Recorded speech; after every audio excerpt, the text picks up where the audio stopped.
There is a kind of man the world mistakes for nothing, and that mistake always costs someone dearly. In a glass-walled cafe in downtown Seattle, a billionaire's senior executive decided to make an example of the wrong person. He chose the man in the faded work jacket, the man with grease on his knuckles and a lunchbox on the floor beside his tool bag. He chose him because he looked safe to humiliate, because men like that never push back. He was catastrophically wrong. What happened in the next 4 minutes would unravel a corporate conspiracy, expose a betrayal worth hundreds of millions of dollars, and force everyone in that room to reckon with a single question they hadn't thought to ask. Who, exactly, is the quiet man? If this is your first time here, welcome. Hit that subscribe button and turn on notifications so you never miss a story. These are the ones that stay with you. Drop a like on this video and tell me in the comments what city or country you're watching from. I want to see how far this story travels. Now settle in. This one's going to take a while, and it's worth every minute. The electrical panel was behind the espresso bar, tucked into a narrow utility corridor that smelled like steam and old copper wire. Logan Mercer had to turn sideways to get into it. He didn't mind. He'd worked in tighter spaces than this. He'd worked in spaces where the wrong move got people killed. A cafe utility corridor in downtown Seattle on a Tuesday afternoon was practically a vacation. He pulled the panel cover and clicked on his headlamp, running 2 fingers along the main bus bar. The wiring was a mess. Someone had done a partial upgrade sometime in the last decade and left the old aluminum conductors connected to a newer breaker block that wasn't rated for them. Classic. The kind of thing that looked fine until the load got heavy and then you had a fire. You want coffee while you work? He glanced back. The cafe owner, a compact Vietnamese-American woman named May, was leaning against the corridor doorframe with a rag tucked into her apron pocket.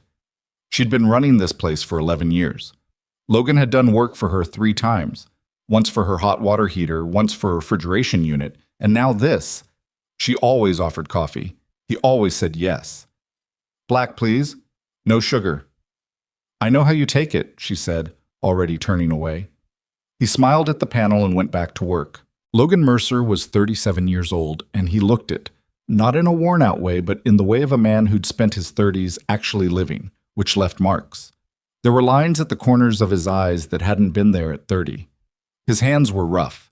His dark hair had started going at the temples.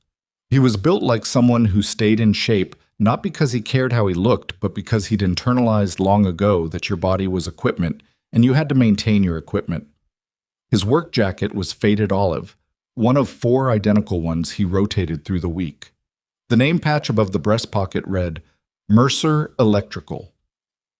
Also Electrical, which was the company he'd started 4 years ago when he moved back to Seattle with a 9-year-old daughter, a separation agreement, and roughly 14 months of PTSD.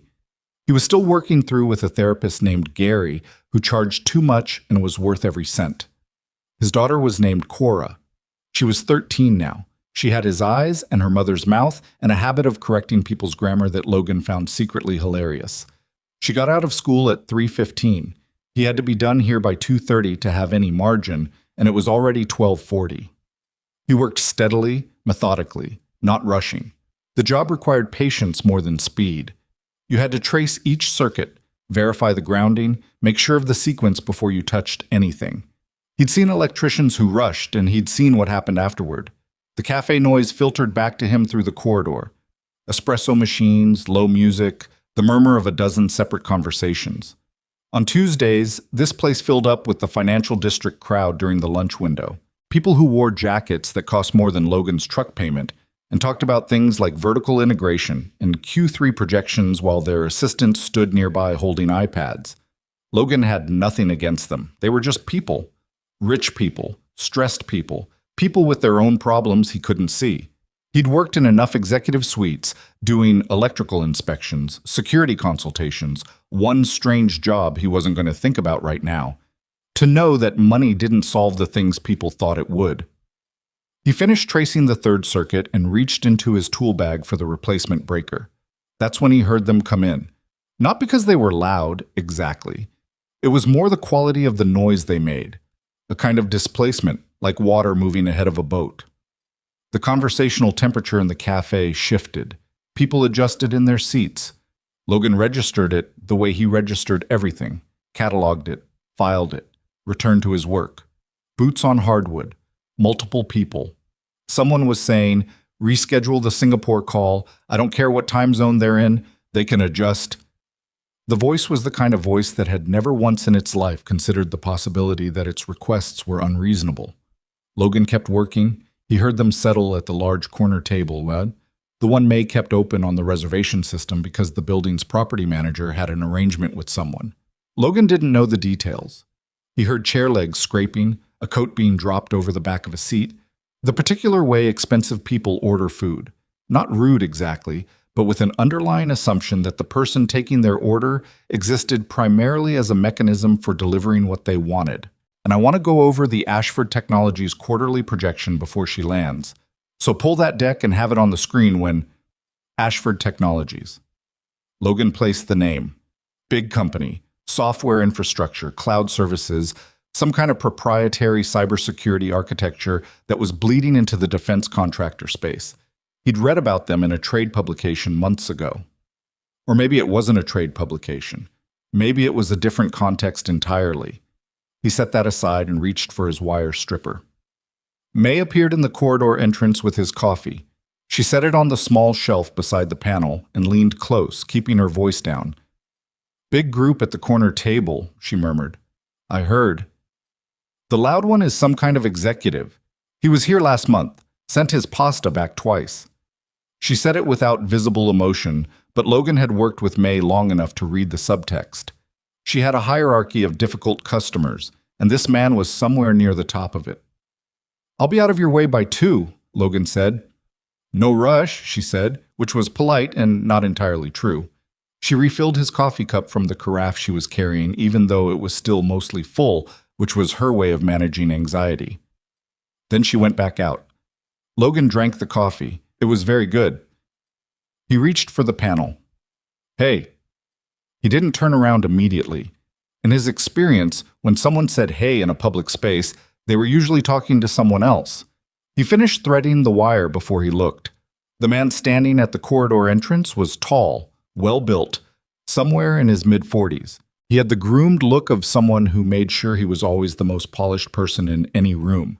The kind of maintenance that required money and attention and a specific relationship with your own reflection. His suit jacket alone would have covered Logan's truck payment twice over. He was looking at Logan like Logan was something he'd stepped in. You're blocking the server access to the bar, the man said. Logan glanced past him. The corridor ran behind the espresso station. The nearest server was working the other end of the bar, well clear of where Logan was standing. The access path wasn't blocked by anything except Logan's tool bag, which was in the corridor itself, not in the cafe. I'll have the panel closed in about 40 minutes, Logan said. He turned back to the work. I said you're blocking the bar. Logan set his wire stripper down. He turned around fully this time and looked at the man. I heard you, Seth, he said. I'm telling you the path is clear and the work will be finished in 40 minutes. You can let May know if that's a problem. Something moved in the man's face. A tightening, a recalibration. He was a man who was used to people adjusting to accommodate him, and Logan had not adjusted. You know who I am? The man said. No, Logan said. Damian Cole, Senior Vice President, Ashford Technologies. He said it the way some people say their credentials, as if the title were a garment that changed what you were allowed to say to them.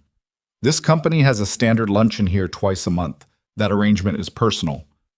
That's between you and May, Logan said. I'm between you and the panel. Damian Cole stared at him for a moment. Then he laughed, not warmly. What do you even make doing this? 30 an hour? 40? Logan picked up the wire stripper. Because I tipped the last guy who worked in here $40, Damian continued, and he was out in 20 minutes, so maybe you want to think about what's motivating you to take your time. I'm taking the amount of time the job requires, Logan said. That's what protects the building from an electrical fire. It's a cafe. With people in it. Damian's expression shifted again. Logan had seen this before. The moment when a person who is used to controlling every interaction realizes the control isn't coming. Some people backed down when that happened. Some got louder. Damien got louder. "You know what? I don't think you understand the situation," he said, stepping into the corridor entrance. "This is a client-facing space. I have a VP from Singapore joining us in 30 minutes via video call. I have my executive team at that table, and I have some guy in a greasy jacket blocking the area because apparently, what, safety codes? You want to lecture me about safety codes?" "I'm not lecturing you," Logan said. He kept his voice level. He was genuinely, honestly unbothered, which he could tell was making things worse, and he didn't know how to fix that without pretending to be bothered, which he wasn't willing to do. "I'm finishing the job May hired me to do." "May." Damien said the name like it was a minor detail. "I spend more at this cafe in a month than she probably clears in profit in a quarter. You think she's going to tell me to wait?" Logan didn't answer. He turned back to the panel. The mistake, looking back on it, was that Damien Cole had an audience. His executive team was 15 feet away at that corner table, and whatever happened in this corridor was going to be seen and heard and processed by people whose opinion of him mattered to him. Logan understood this in retrospect. In the moment, he was thinking about the wiring. He heard Damien say something. He caught the words, "come back when you're relevant." And then a woman's voice from the cafe, low and controlled, saying, "Damien." A warning in a single syllable. But Damien wasn't listening to her either. "What did you tell your daughter this morning?" Damien said. "When you dropped her off? That you were going to go fix a light switch somewhere, and that was your big contribution to the world?" Logan went very still. He didn't turn around. He stayed with his hand on the panel, and he breathed slowly, the way Gary had taught him, the way he'd taught himself long before Gary. He was aware of his own heartbeat, which had not accelerated, which was itself a thing he'd had to learn. "She must be so proud," Damien said. "Every kid wants a dad who smells like, what is that, electrical tape? At least you're consistent." Logan closed the panel cover. He clipped it shut, one screw at a time. "I'm talking to you," Damien said. "I know," Logan said. "Then turn around and—" "I'm finishing the job," Logan said quietly. "Then I'm leaving. We don't have to interact after that." There was a silence. Then he heard footsteps, and Damien Cole grabbed Logan's shoulder and spun him around. The cafe went quiet the way rooms go quiet before something breaks. Damien was close now, close enough that Logan could see the precise way his jaw was set, the color in his neck above his collar. "You don't get to ignore me in front of my team," he said, his voice tight and low. "You understand me? You don't get to—" "Don't touch me again," Logan said. It was quiet. Completely, precisely quiet. Logan said it without volume, without heat, without any of the ornamentation that people add to threats when they're not sure the threat is real. He said it the way you state a fact about the physical world. "Water is wet. The panel is behind me. Don't touch me again." The cafe had stopped. Completely stopped. The espresso machines had coincidentally gone quiet. The music had dipped, and the particular hush of 24 people holding their breath had descended over the whole room. Damien looked at the man in front of him, the faded jacket, the work boots, the calm dark eyes, and for 1 second, something almost like doubt crossed his face. Then he grabbed Logan by the collar. Whatever Damien Cole expected to happen next, it was not what happened next. Logan didn't throw a punch. He didn't shout. He didn't even seem to exert himself in any way that was visible to the room. There was a movement, efficient, compact, almost boring in its lack of drama. And then Damien Cole was bent forward with his wrist in a control hold that Logan was applying with no more apparent effort than you'd use to open a door. Damien made a sound that was not quite a word. "I'm going to let go," Logan said, in the same quiet voice. "And I'm going to finish packing my tools. And then I'm going to leave, okay?" Damien didn't answer. "Okay," Logan said, as if he had. He released the hold, stepped back, and turned to the corridor. In the corner of his vision, he saw the woman who'd said Damien earlier, the one who'd given that single-syllable warning. She was standing now. 30 or so, dark suit, posture of someone who had learned very early that rooms didn't always arrange themselves around her and had decided to arrange them herself. Her eyes were moving between Logan and Damien with the focused, rapid attention of someone running calculations. Logan picked up his tool bag. He coiled his extension cord and tucked it in the side pocket. He found his headlamp and clicked it off and put it in the top of the bag. He looked at May, who was behind the espresso bar with both hands flat on the counter, watching him. "Panel's done," he said. "I'll send the invoice tonight." He picked up his coffee cup, drank the last of it, and set it on the bar. Then he walked through the silent cafe, past the tables where people had stopped eating and stopped talking and were staring at him with various expressions of disbelief, and he pushed through the glass door and stepped out into the gray Seattle afternoon. He had 47 minutes to get to Cora's school. He put his tool bag in the truck bed, got in, checked the mirrors out of habit, and pulled into traffic. Behind him, through the cafe's glass front wall, he could see the woman in the dark suit watching his truck. She hadn't moved. He'd gone 2 blocks before he registered, consciously, why her face had looked familiar. Victoria Ashford. He'd seen photographs of her in the trade material. He'd seen a surveillance frame once, attached to an internal document, a security brief for a company that was no longer the subject of that brief because someone had neutralized the threat before it materialized. He drove another block, turned north. That had been 3 years ago. He'd been running contract security work between his SEAL separation and starting the electrical business, taking jobs through a private consulting firm that didn't advertise. The Ashford Technologies contract had been 6 days of technical work, a lot of time alone in server logs, and a 15-page report he'd submitted through an encrypted drop. He hadn't known anyone's name. They hadn't known his. He merged onto the northbound on-ramp and checked the time. 43 minutes to Cora. He turned on the radio. A baseball game was on. He didn't follow baseball particularly, but the sound was good. The easy rhythm of it, the crowd noise, the announcer's voice that made everything sound like it had an outcome you could wait for. He drove north through the gray city, and he didn't think about Damien Cole, and he didn't think about the cafe, and he didn't think about the woman watching his truck from inside the glass. He thought about Cora, and what she'd want for dinner, and whether he remembered to take the chicken out of the freezer this morning. He hadn't. He was going to have to improvise. That was fine. He was good at improvising. The chicken was still frozen solid. Logan stood in front of the open freezer at 6:14 in the evening, still in his work jacket, and stared at it with the specific exhaustion of a man who had been managing small logistical failures all day and was running low on patience for one more. Cora was in the next room doing homework, or what passed for homework. He could hear her typing, which could mean a school assignment or could mean she was arguing with someone on the internet about a television show. With 13-year-olds, the line was blurry. "What are we having?" she called. "Working on it?" "That means you forgot to defrost something." "I didn't forget. I made an executive decision to leave it frozen." "That's literally just forgetting with extra words." He closed the freezer and opened the refrigerator and found eggs, half a block of cheddar, some leftover rice from 2 nights ago, and a bell pepper that was still technically good if you cut around the soft part. He could work with this.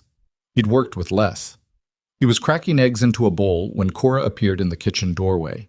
She was wearing the oversized sweatshirt she wore whenever she was comfortable, which was his old Navy sweatshirt from which she had removed the insignia with a seam ripper because, as she'd explained at the time, she didn't want it to be about something, she just wanted to wear it. She had his dark eyes and the kind of direct gaze that made adults feel mildly interrogated. "You look tired," she said. "I'm fine." "You look specifically tired, like something happened." He beat the eggs. "Just a long day." She came into the kitchen and hoisted herself onto the counter, the way she'd been doing since she was small enough that it required a running start. "What kind of long?" "The regular kind." "Dad." He looked at her. She was watching him with the patient, slightly skeptical expression she'd developed somewhere around age 11, the one that said she understood he wasn't telling her everything and she was willing to wait. "There was an incident at the cafe job," he said. "Minor. It's done." "What kind of incident?" "A man was rude and it escalated briefly and then it stopped." Cora was quiet for a moment. "Did you?" "Nobody got hurt," he said. And I finished the panel. She looked at him for another second, then reached over and took a piece of cheese from the block he'd been slicing. Okay, she said, which meant she was setting it aside for now, not permanently. He cooked the eggs and reheated the rice, and they ate at the kitchen table with the news on in the background, which was something they'd started doing not because either of them cared particularly about the news, but because it gave them something to react to, which was easier sometimes than filling silence from scratch.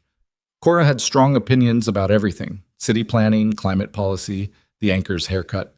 Logan mostly listened and occasionally pushed back and tried to hide how much he enjoyed it. After dinner, she went to finish her homework, and he washed the dishes and stood at the kitchen sink looking out at the narrow backyard where the motion sensor light kept triggering on the neighbor's cat. He'd been telling himself all evening that the cafe thing was over. Minor incident, closed chapter. He mostly believed it.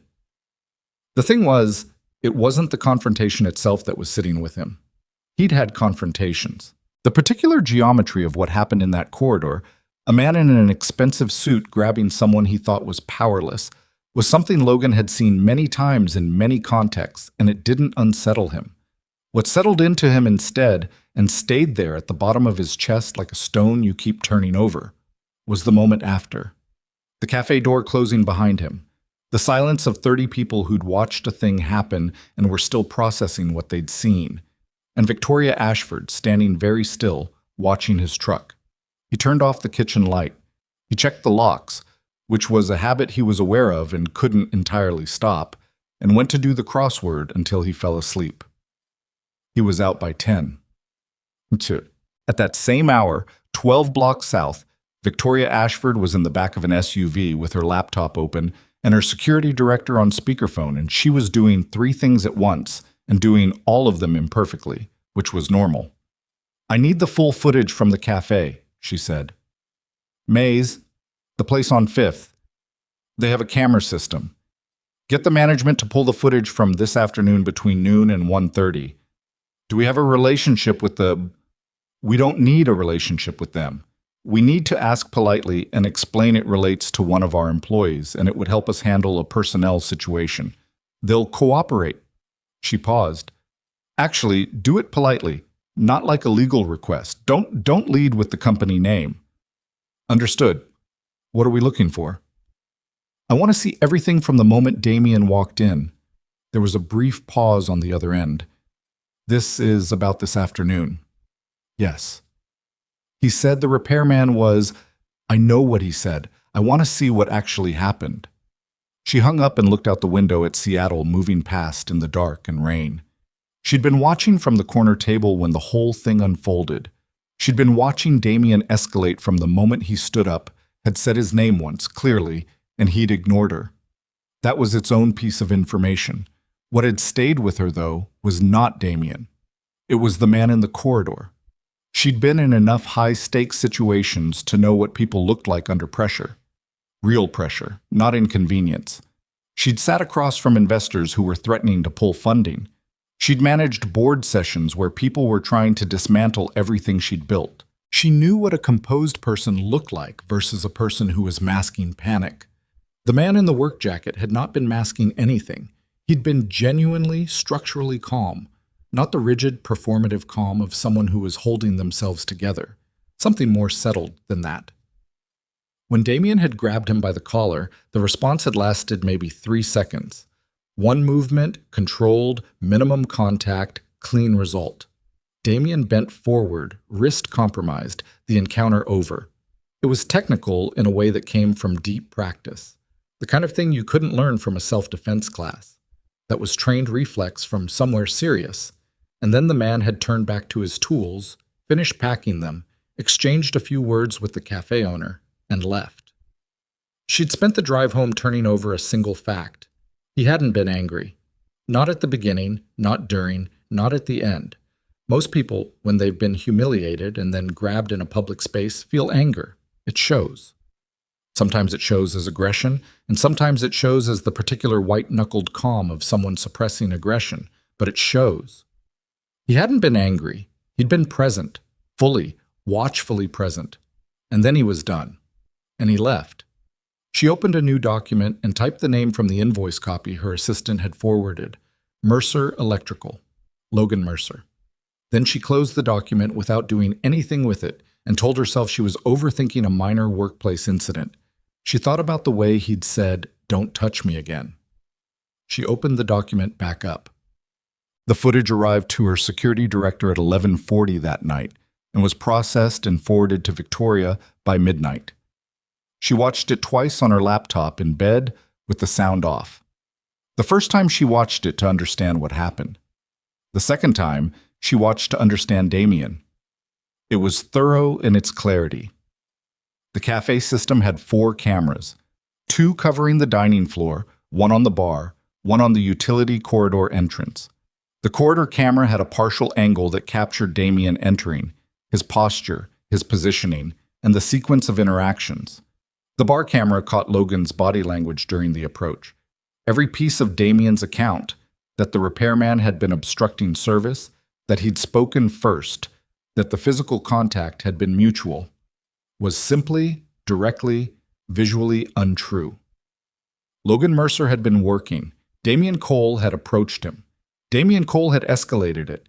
Damien Cole had made the initial physical contact twice. The first time grabbing Logan's shoulder to turn him around, the second time grabbing his collar. The response had lasted. She timed it, 4 seconds. And then Logan had released him and gone back to his tools. She watched that part a third time. Just that part.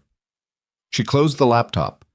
The next morning, she told her assistant to find out everything that was publicly available on a Logan Mercer, age 37, operating a one-man electrical company out of Seattle's Northgate neighborhood, formerly, she was guessing, military. And she needed it before noon.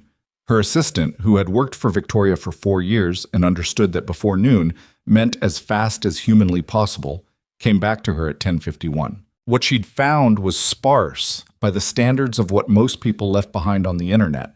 No social media presence, a registered business, an old address from 7 years ago, different neighborhood, a brief mention in an alumni publication from a Tacoma high school, class of 2007, athletic awards. And then a gap. The gap that certain kinds of career left behind. And then the business registration in Seattle 4 years ago. "He's former military," Victoria said. "Almost certainly. The gap in the record is consistent with branch? Couldn't confirm from public records. I'd need to go through other channels." Victoria thought about the 4-second movement in the corridor. She thought about his voice when he'd said, "Don't touch me again." Not raised, not tight, just flat and precise, the way you'd state a measurement. "Navy," she said, with a confidence she couldn't entirely explain. "Try Navy." It took her assistant another 40 minutes. She came back with a name she'd cross-referenced through a defense contractor database they had access to through a compliance vendor, Logan D. Mercer, United States Navy, separated honorably 7 years ago at the rank of Chief Petty Officer. The branch classification was listed in a way that meant his record was partially sealed. "Special operations," Victoria said. "That would be consistent with the seal on the record, yes." Victoria sat with this for a moment. Former SEAL, single father, electrical contractor, doesn't have a Facebook page, took a job fixing a panel and got grabbed in a utility corridor by her SVP and responded by calmly ending the situation and then leaving to pick up his kid. "One more thing," she said. "I want you to cross-reference his name and any alias or contractor credential associated with his service period against our security incident archive. Go back 8 years, anything involving external consultants." Her assistant frowned. "That's a large archive." "I know. Start with the incidents that were closed without public disclosure. Specifically, the ones marked threat neutralized, external, assist." The assistant left. Victoria turned back to the Damien problem, which was more immediate and also more complicated because Damien had been with the company for 6 years and had key relationships with 3 of their largest enterprise clients. And she had no interest in destroying someone's career over a single bad afternoon, but she also had very clear footage of him lying to her face. She called him at 11:15. "I saw the footage," she said when he answered. The silence that followed was about 2 seconds too long. "Victoria, I'm not going to do this on the phone. Come in at 3. She hung up. Mom, at 3 o'clock, Damien sat across from Victoria in her office and gave her a version of events that was significantly more nuanced than the version he'd given the night before. He acknowledged that maybe he'd approached the situation wrong, that he'd been stressed about the Singapore call, that the corridor had been disruptive to the setup, that the guy had been dismissive, which Damien found, he was searching for a word, provocative. Victoria listened to all of it without interrupting. He dismissed you, she said when he was done. He was disrespectful. He told you the job would be done in 40 minutes and then went back to work. He had an attitude. Damien, you grabbed him, twice, by his shoulder and then by his collar. I watched the footage. Do you understand what that footage would look like if he'd wanted to make something of this? Damien's jaw tightened. It would be very straightforward, she said. You'd be done. Not with Ashford Technologies, done in this industry. He's an electrician. He's a man who showed a significant amount of restraint not filing a report. She let that land. I need you to understand that I take this seriously, not as a PR issue. I take it seriously as a question of what kind of company this is. Damien looked at his hands for a moment. When he looked up, there was something different in his expression, a recalibration that she'd learned to recognize over 6 years. He was deciding what posture would be most effective. I'll apologize to him, Damien said. Personally. I'll think about whether that's appropriate, Victoria said. For now, I need you to be at the board prep session Thursday.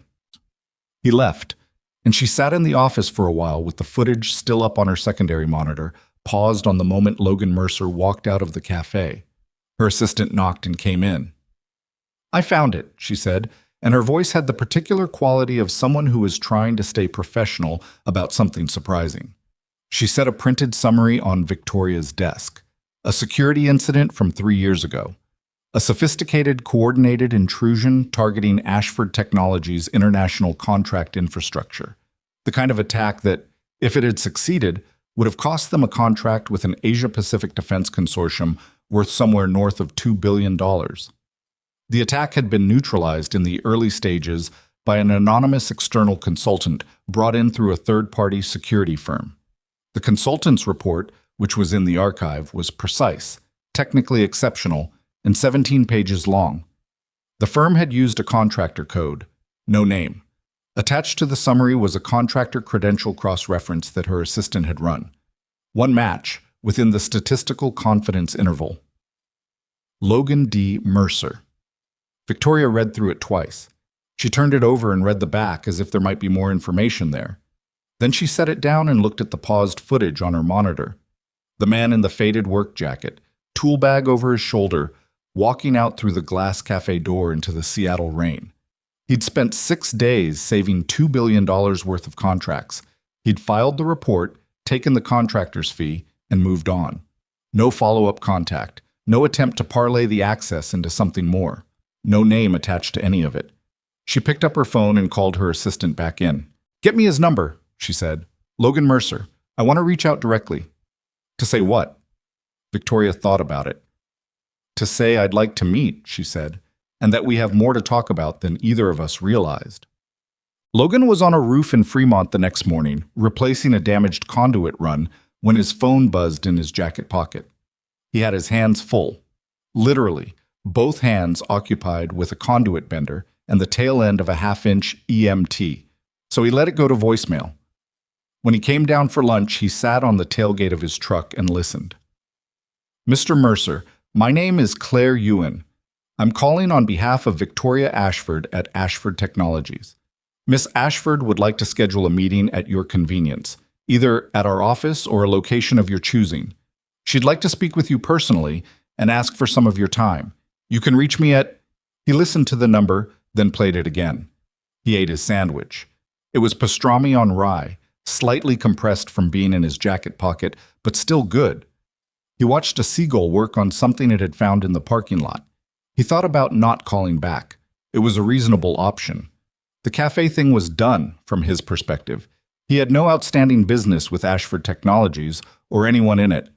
Calling back opened a door he hadn't decided he wanted open. On the other hand, Victoria Ashford hadn't struck him as someone who made calls like this without a reason, and the reason was probably something he'd want to know, even if he decided afterward to walk away from it. He finished the sandwich, brushed off his jacket, and called the number. Claire Ewan answered in 2 rings. They scheduled a meeting for Thursday at 2 o'clock at the Ashford Technologies offices downtown. He hung up, put his phone away, and went back up to the roof. He had a conduit to finish. But Damien Cole found out about the meeting on Wednesday afternoon through the kind of institutional osmosis that exists in every company. Assistants talk to each other, calendars overlap. Somebody mentioned something in passing. Claire had marked it as a general external consultant meeting, but Damien had people who told him things, and one of them told him this. He sat in his office that evening after most of the floor had cleared and turned it over in his head with the methodical attention he brought to anything that felt like a threat to his position. Victoria was meeting privately with the man from the café, the man she'd been watching walk out through the glass door, the man she'd pulled footage on. Yes, he'd found out about that too, another piece of osmosis, before she'd even called Damien in. She'd told him to come in at 3, but she'd already watched the footage before that conversation, which meant she'd decided to gather information before she confronted him, which meant the conversation hadn't been the point. It had been an assessment. He didn't like that. He'd been with Ashford Technologies for 6 years. He'd built the North American enterprise sales infrastructure from a 4-person operation into a division with 41 employees and a client portfolio worth over $800 million annually. Victoria was good. He knew that. He'd always known that.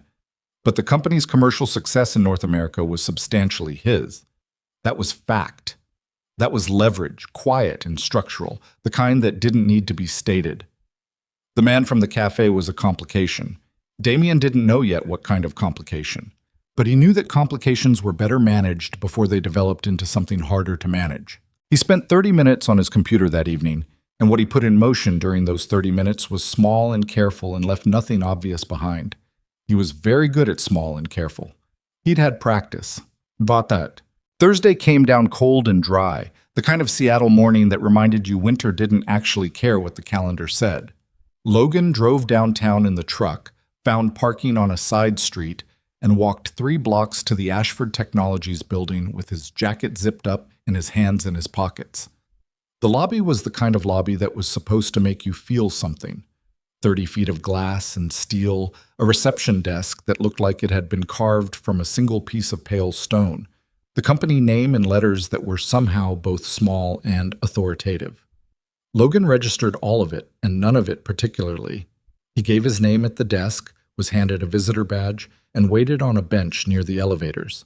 A woman in a gray blazer came to collect him at 2 minutes past 2. Claire Ewan, he recognized from her voice on the phone. She was brisk and organized and took the elevator ride in professional silence. The office Victoria used was on the 22nd floor. Floor-to-ceiling windows on the north side overlooking the Sound. Gray water under gray sky, container ships sitting in the distance like punctuation. The furniture in the office was good, but not showy. A long work table covered in papers and 2 monitors, a whiteboard with something diagrammed on it that she'd started to erase and then stopped, a couch along one wall that looked like it got actual use rather than being decorative. Victoria Ashford was standing when he came in. She was dressed the same way she'd been at the cafe, dark, precise, functional, and she had the slightly heightened alertness of someone who'd been thinking about this conversation for 2 days. "Mr. Mercer," she said, "thank you for coming." "Logan's fine," he said. She gestured to the chairs at the work table. They sat. She studied him for a moment with the directness that he was starting to understand was just how she was. Not aggressive, just genuinely attentive. Most executives he'd encountered either performed authority or were too busy managing their own image to actually look at the person in front of them. She was doing neither. "I reviewed the cafe footage," she said. "Okay. I owe you an apology. Damien Cole is my employee. What he did was not—" She stopped, selected words. "He was wrong. The way he spoke to you, and the physical contact, that was wrong." "He had a bad day," Logan said. She looked at him. "You don't have to be gracious about it." "I'm not being gracious, I'm being accurate. People do things when they're under pressure that they'd probably think twice about otherwise." He paused. The situation was handled. You handled it, she said, with a restraint that most people would not have managed. He didn't answer. He could tell she had more to say. I also found something else, Victoria said. She slid a folder across the table. He opened it and looked at the first page. The contractor credential reference. The incident summary. 3 years old. He looked at it for a moment, then closed the folder and put it back on the table. That was private work, he said. Yes, through a third-party firm. Your name wasn't attached to the file. She paused. I found it by looking. Why were you looking? She was quiet for a second, which he read as her deciding how honest to be. Then, because you walked out of that cafe without filing a report, without asking for anything, without making a problem for anyone. And you'd been grabbed in public by a man twice, and you just left. She put her hands flat on the table. I wanted to understand who does that. Logan looked at the folder between them. 3 years ago. 6 days of work. 17 pages of analysis he'd filed through a cutout firm because that was how the job worked. He'd gone home after and eaten leftover Thai food and watched a documentary about salmon migration with Cora and never thought much about what became of the contract he'd protected. It was a job, he said. I did the job. You saved us approximately $2 billion in contract revenue, Victoria said, and then you disappeared. That was the arrangement. She studied him. What do you want, Logan? He almost laughed. Not at her. At the question, at the fact that almost nobody asked it that directly. Right now? I want to understand why you asked me here. I asked you here because I wanted to apologize in person, and because I thought you deserved to know that I know what you did 3 years ago, and because... She stopped again. The hesitation was real, not performed. Because I'm trying to figure out what kind of company I'm running, and that apparently requires understanding what kind of people I have in it. All of them. She wasn't talking only about Logan. He understood this without her saying it. He sat with it for a moment. Is there something you need? He asked. Not today, she said. Today I wanted to say thank you. In person, without a cutout firm and an encrypted report. He nodded. They were quiet for a second, which was not uncomfortable. Outside the window, a container ship was moving slowly across the gray sound, enormous and unhurried. My daughter wants to be an engineer, he said, because he didn't know why he said it exactly, except that it was true, and the silence felt like it could hold something real. She's 13. She keeps correcting my electrical work. Victoria's expression shifted. Not much, but enough. Something softened at the corners. Is she right? Twice, he said. Out of about 40 jobs. 50% of engineers would be satisfied with that accuracy. He stood. I'll let you get back to your afternoon. She stood too, and they shook hands across the work table. Logan, she said as he reached the office door, I may want to talk again. He thought about the roof in Fremont he had to get back to, and Cora's grammar corrections, and the frozen chicken he kept forgetting to defrost. You know how to reach me, he said, and stepped out. Claire was waiting in the hall to walk him back to the elevator. As they rode down in silence, Logan stared at the elevator doors and felt faintly the particular sensation of something that was not yet a problem, shifting into a position where it might become one. He didn't know what it was. He just knew that when he'd looked at that contractor credential file on Victoria's table, something had moved in the back of his mind, a shape in the data he hadn't quite resolved. The elevator opened into the lobby. He walked out into the cold Seattle afternoon, and 2 blocks away, in an office on the 22nd floor, a man who had not been invited to that meeting was reading a summary of it on his screen and deciding that Logan Mercer had become something that needed to be addressed. Logan's truck was where he'd left it. He got in, started the engine, and let it warm up. The shape in the data was still there. He'd learned a long time ago to trust that feeling, the thing you couldn't name yet but could feel the outline of. He pulled into traffic. He'd think about it later. The shape in the data had a name by Saturday morning. Logan was at the kitchen table with his second cup of coffee and his laptop open, still in the clothes he'd slept in, when he found it. Cora was at a friend's house for the weekend. First overnight she'd done in 3 months, which her therapist said was good, and which Logan was trying to feel good about, rather than spending 48 hours quietly counting down until she was home. He'd cleaned the bathroom, done 2 loads of laundry, and reorganized the tool cabinet in the garage, which was what he did when he had unstructured time and no immediate problem to solve. Then he'd sat down with the laptop and started following the thing that had been sitting in the back of his head since Thursday. It wasn't the contractor file that bothered him. He'd accepted that Victoria had found it, had processed it, had drawn the conclusion she'd drawn. What bothered him was something smaller, a detail in the incident summary that hadn't been in his original report, a notation in the archive file about the method of initial network penetration. The specific method. His report 3 years ago had identified the penetration vector, but had classified the technical details at a level that meant they wouldn't appear in a standard summary document. The archive file Victoria's assistant had printed contained a detail that should not have been in an accessible summary, a detail about how the intrusion had initially entered the network. Either someone had declassified that section without authorization, or someone had added information to the archive file that wasn't supposed to be there. He sat with that for a while, drinking coffee, watching rain run down the kitchen window. Then he opened a search terminal and started working backward. He didn't call Victoria on Saturday. He didn't have enough yet, and he had a rule about presenting incomplete information to people who were going to have to make decisions based on it. Half a picture was sometimes worse than no picture.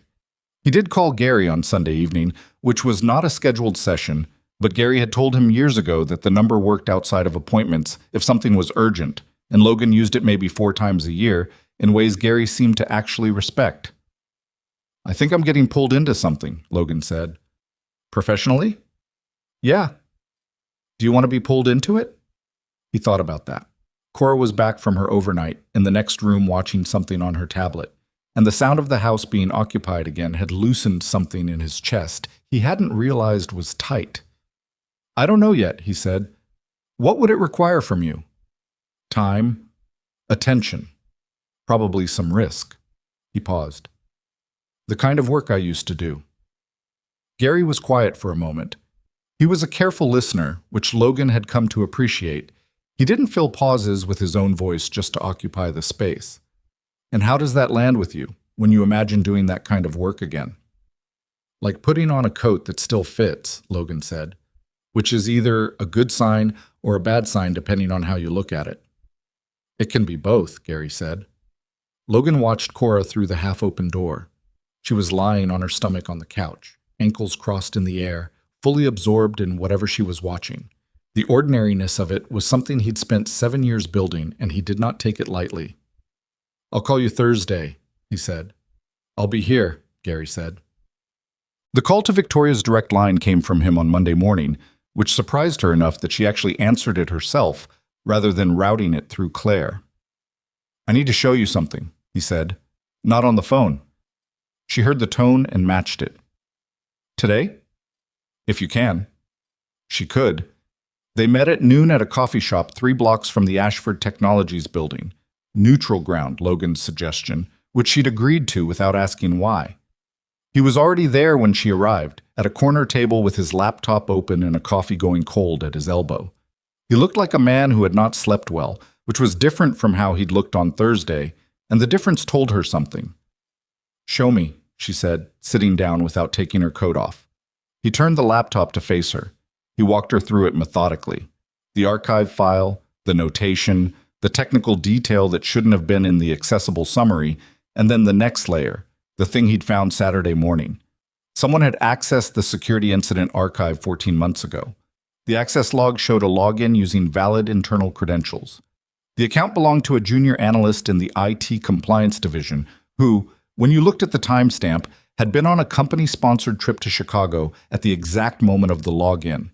Remote access, stolen or borrowed credentials, or the login log was wrong. Those were the 3 options. "Someone inside the company has been in your security incident archive," Logan said, "and specifically in the files related to the incident 3 years ago." Victoria looked at the screen. She was not a technical person in the deep sense. Her strengths were architectural, strategic, organizational, but she understood systems well enough to follow what he was showing her. "Who else knows about this?" she said. "You and me. You haven't told anyone else." "It's your company," he said. "It's your call." She sat back. "Why are you bringing this to me?" It was a real question, not a defensive one. He understood what she was asking. He had no obligation here. He was an outside contractor who'd fixed her electrical panel. The fact that he'd once done work for her company through a third party gave him no standing in any of this. Because the detail that was added to that archive file, he said, is the kind of detail that someone planning a targeted attack would want to know.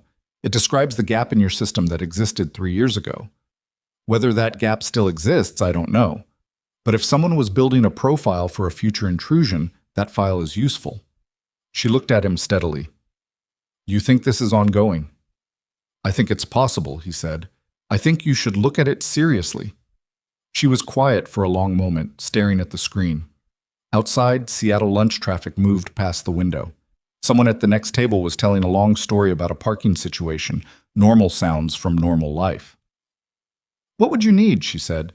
Access to the incident archive and your current network architecture documentation. About 3 days, probably, maybe less. And then? And then I tell you what I find. She looked at him.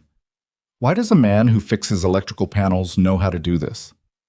I didn't always fix electrical panels, he said. She nodded slowly. She pulled out her phone and sent a message, he couldn't see to whom, and then put it back in her pocket and picked up her coffee. You'll have access by end of day, she said. Claire will get you building credentials. I'll need to work in a closed room, no access from outside. I have a secure conference room on 21 that's used for legal. It has a network port that can be isolated. That'll work. She studied him. Are you sure you want to do this? He thought about what he'd told Gary, the coat that still fit. I'm already doing it, he said. Tuesday and Wednesday, Logan worked on the 21st floor in the room Victoria's legal team used for sensitive document review. It was a beige room with no windows and a long table and a telephone that he unplugged immediately and a network port that IT had isolated at his request. Claire brought him coffee at 9 and 12 and 3, which he didn't ask for and appreciated anyway. Otherwise, he was alone. He worked the way he'd always worked. Not fast, not slow, just thorough. Each layer of the system yielding to the next if you were patient and knew where to look. The current network architecture was cleaner than it had been 3 years ago, which was expected. They'd done significant upgrades after the incident he'd neutralized. But the upgrade had introduced new systems, and new systems always had seams, and seams were where people got in. He found 2 things on Tuesday. The first was a dormant code insertion in the contract management module. Small, precisely placed, the kind of thing that looked like a routine configuration parameter if you didn't know what you were looking for. It wasn't active yet. It was waiting for a trigger. The second was the pattern of how it had gotten there. It hadn't come from outside. The insertion points required authenticated internal access, not stolen credentials this time, but actual authorized login from an account with permissions to modify configuration parameters in the contract system. He sat with that for a long time on Tuesday evening, long after Claire had gone home and the 21st floor was mostly dark outside the conference room window. Then he ran the access log for the contract management module going back 18 months and started building a timeline of who had touched it and when. By Wednesday afternoon, he had a name. He'd had a suspicion since Tuesday evening, but he'd spent the intervening time building it into something that couldn't be argued with. Every log entry cross-referenced. Every timestamp, verified against badge access records Victoria had authorized him to review. Every permission level, mapped. The name was not a junior analyst this time.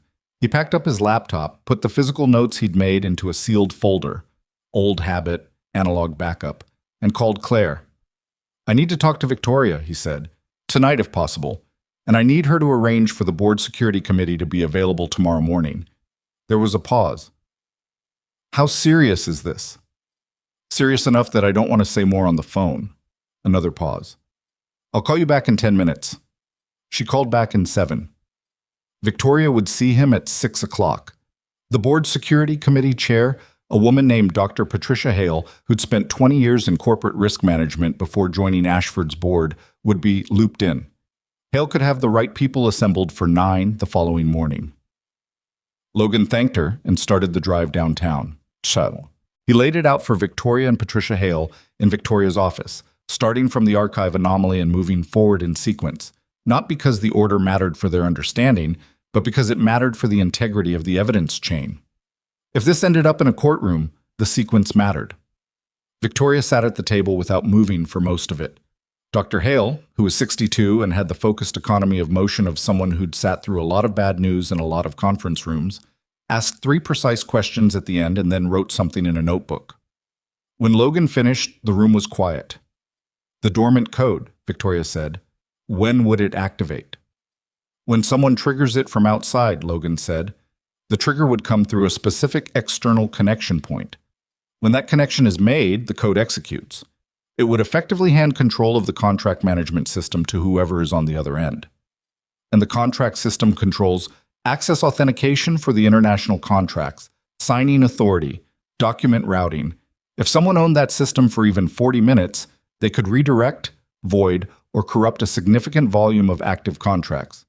He paused. "Including the Asia-Pacific Consortium renewal." Victoria's expression didn't change much, but something in her shoulders shifted. The Asia-Pacific Consortium, the same contract the attack 3 years ago had targeted. Worth, as of the current renewal cycle, closer to $2.5 billion. "Whose credentials put that code in the system?" Dr. Hale asked. Logan opened the folder and slid the timeline across the table. Both women looked at it. He watched them follow the access logs down the page, the timestamps, the permission notations to the name at the bottom. Dr. Hale looked up first. Her expression was professionally controlled, but her eyes had gone sharp. Victoria looked up 30 seconds later. She sat very still for a moment. Then she said, "Damien?" Not a question. Something had moved in her face that wasn't surprise, but it was the particular look of someone whose suspicion, held cautiously and doubted repeatedly, had just been confirmed in the worst way. The look of someone who had wanted to be wrong. "The access is traceable to his account and his authorization level," Logan said. "The physical badge records place him in the building and on the correct floor at the timestamps in question. I can't tell you intent, that's not my job, but I can tell you that the technical evidence is not ambiguous." "He knew about the original attack," Victoria said quietly. "He was on the executive team during the incident 3 years ago. He would have seen the remediation summary. He would have had access to the archive where the file was modified," Logan said. "Yes." The room was quiet again. "What do we do with the dormant code?" Dr. Hale asked. "Don't touch it," Logan said. "Don't alert anyone that it's been found. If you move to remove it now, whoever is waiting for the trigger knows the operation is blown. I'd recommend leaving it in place and setting up logging on the connection point so you have a record of any trigger attempt." "You want to use it as a trap," Dr. Hale said. "I want to give you the option," Logan said carefully. "That's a decision for you and your legal team and probably law enforcement. I'm not telling you how to run this." Victoria had been quiet. She was looking at the timeline, at Damien's name, and Logan could see her working through 6 years of proximity, of professional trust, of decisions made and relationships built, and arriving at the understanding that a significant portion of that had been a performance. "When did this start?" she said. "The earliest anomalous access I can trace is 22 months ago," Logan said. "But that's just what the logs show. Someone careful about this kind of operation builds the relationship with outside parties before they do anything visible in the system." 2 years, she said. "Possibly longer." She set down the timeline. She put both hands flat on the table, which he recognized from their first meeting as something she did when she was steadying herself, and looked at the far wall for a moment. "I want to do this right," she said. "I don't want to move on anything until we've talked to legal and to federal authorities. I don't want anything we do here to compromise a prosecution." "That's the right call," Dr. Hale said. "Logan?" Victoria looked at him directly. "Are you willing to testify to what you found, if it comes to that?" He'd expected the question. He'd thought about it on the drive over, had arrived at the same place he usually arrived when obligations were in front of him. "Yes," he said. "I need to know you're sure. This could take—" "I'm sure," he said. "I don't make commitments I'm not sure about." She held his gaze for a moment. Then she nodded. They agreed on the steps. Legal counsel notified tonight, federal authorities contacted first thing tomorrow, board security committee briefed in the morning session, Damien given no indication that anything was known. Logan would attend the morning session to present his findings directly. It was 8:40 when he left the building. He sat in his truck in the parking garage for a minute, not quite ready to move yet, the particular flatness that settled over him after this kind of work. Not satisfaction exactly. More like the moment when you've been carrying something at tension for 2 days and you set it down and your arms haven't gotten the message yet. He called home. Cora answered on the second ring. "You're late," she said. "I know. I had a meeting run long. I made the rice." "You didn't have to do that." "I know I didn't have to. I was hungry. There's some left. I'll be home in 20 minutes. "Okay." A pause, then, "Are you all right?" "Yeah," he said. "I'm good." "You sound tired again." "I'm tired again." "Okay," she said, which was her way of accepting an answer she knew was incomplete without pressing on it. She'd gotten that from him, that particular grace, and he wasn't sure whether to feel proud or guilty about it. Probably both. 20 minutes, he said. "Rice will be cold." "I like cold rice." She hung up. He started the truck. Not 10. The morning session started at 9, with Dr. Hale in the chair and 7 board members and 2 company attorneys present. Victoria sat to Hale's right. Damian Cole sat at the far end of the table in the position he always occupied at board sessions, which was 2 seats from the head, close enough to the center of gravity to signal importance, far enough to signal that he understood hierarchy. Logan was in a chair against the wall, not at the table. This had been Hale's arrangement, and it was the right one. He was a presenter and a witness, not a participant. Damian registered his presence the moment he walked in. Logan saw it. A fractional tightening around the eyes, quickly smoothed. Damian was good. Logan gave him that. Most people, confronted with the presence of someone whose existence in that room constituted a problem, showed something immediately readable. Damian smoothed it in under a second and returned his face to the expression of a senior executive attending a routine security briefing. The attorneys had instructed them to present the technical evidence before naming any individual, which Logan understood and respected. "You built the structure before you put anything in it." He presented the findings in the same order he'd presented them to Victoria and Hale the previous evening. 40 minutes, methodical, with the supporting documentation on the screen. The archive anomaly, the credential access, the dormant code insertion, the access log timeline. When he was done, the lead attorney, a compact man named Brewer, who had the focused energy of someone who billed in 6-minute increments, nodded at Hale. "The access log timeline," Hale said, "identifies the account responsible for the anomalous access to the incident archive and the code insertion in the contract management system." She put the timeline on screen. Logan watched the board members read it. He watched their eyes track down the columns, the timestamps, to the name. He watched Damian Cole read his own name. It lasted about 2 seconds. The specific, particular stillness of a man looking at something he had believed was impossible and finding it very possible. Then Damian straightened. He put his hands on the table in a way that was meant to look relaxed. "This is a mistake," he said. "My credentials have been active in that system for 6 years. The access logs would show my account on routine." "The routine access logs are separated from the anomalous access in the documentation," Hale said. "The highlighted entries represent access outside your standard authorization level and outside business hours." "Credentials can be stolen," Damian said. His voice was steady. Logan noted this. "Someone could have—" "Mr. Cole," Brewer, the attorney.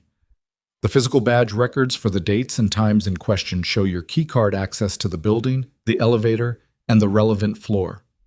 Damian looked at Brewer, then at the screen, then at Victoria. Victoria was looking at him the way you look at someone you're trying to see clearly for the first time after looking at them wrong for a long time. There was something cold in it, not cruel, just the removal of something that had been there before. "I want my attorney," Damian said.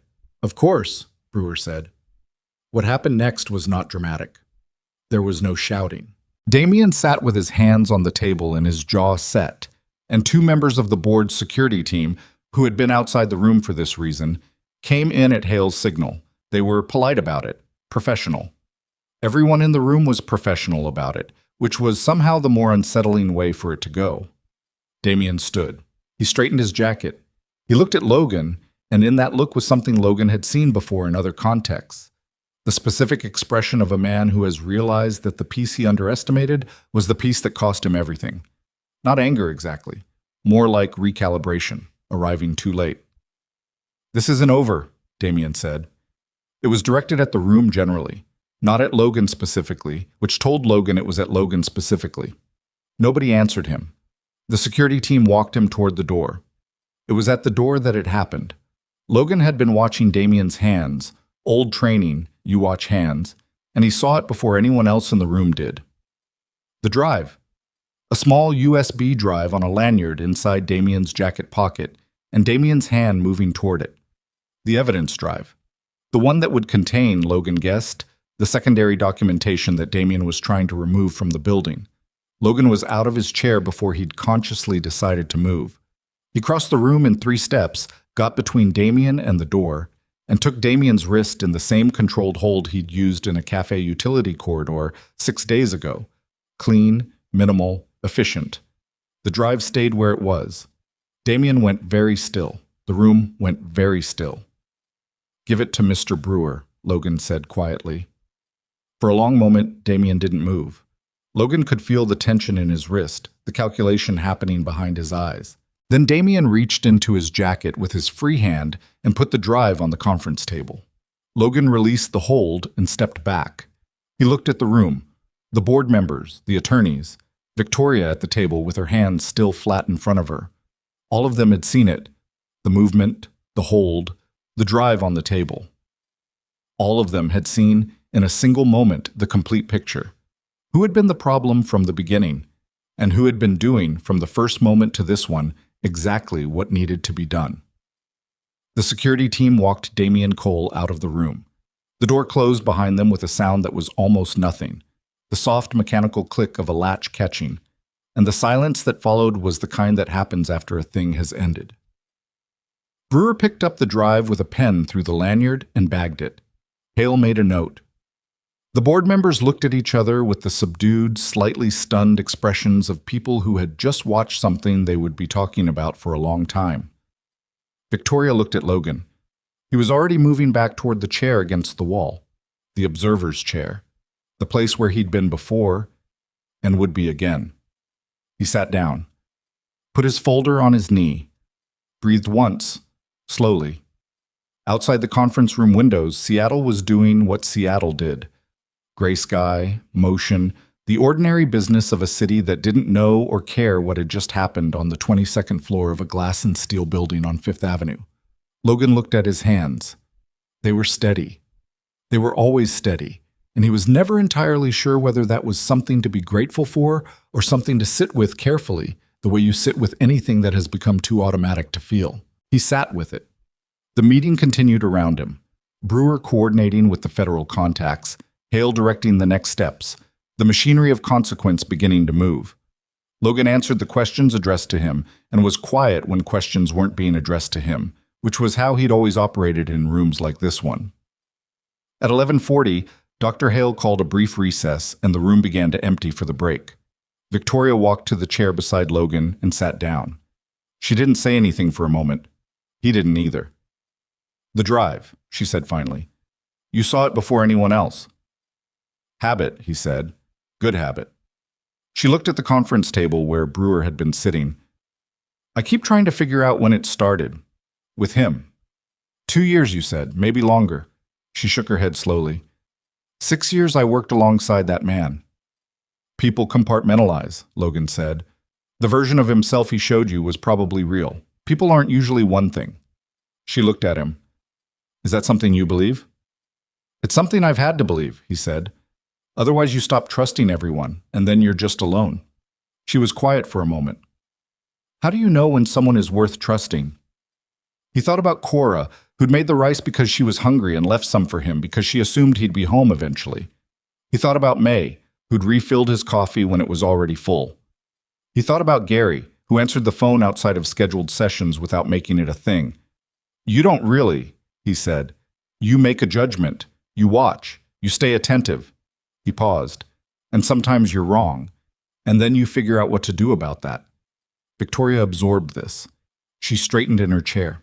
"The federal people will want to debrief you this afternoon," she said. "Are you available?" I'll move some things around, he said. She nodded. She stood, and then paused and looked back at him. Logan, I want you to know that whatever happens with the legal process, what you did here, what you found, I'm not going to let that disappear into a file somewhere. He looked at her. She meant it. He could tell she meant it, and he appreciated it, and he also knew that he hadn't done this for any outcome in particular. Get through today first, he said. We can figure out the rest after. She almost smiled. It was brief, a little tired, entirely real. Then she went back to the table. Logan looked at his hands again, still steady. Outside, the city kept moving. He thought about cold rice and a 13-year-old who corrected his grammar. He thought, get through today.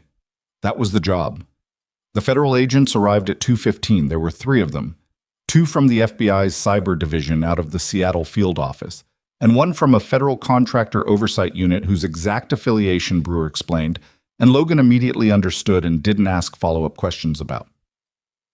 The oversight agent's name was Reyes.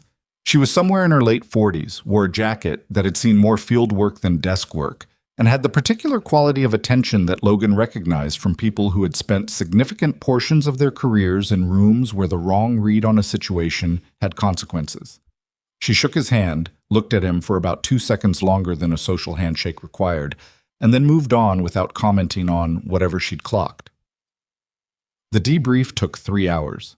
Logan walked them through everything in the sequence he'd built: archive anomaly, credential access, dormant code, timeline, the drive. He answered questions without editorializing. When they asked him to characterize intent, he declined and explained that characterizing intent was their job, not his, and that what he could speak to was the technical record. Reyes nodded at this in a way that suggested she approved of the distinction.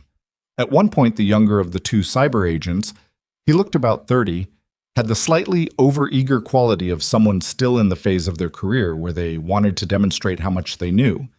Asked Logan how he'd identified the dormant code insertion, given that it was designed to look like a configuration parameter. Logan explained the technical markers. The agent nodded, made notes, then looked up. Where did you develop this kind of capability? Previous work, Logan said. What kind of previous work? Reyes looked at the agent. The agent looked back at her, then at Logan, then wrote something in his notebook and moved on.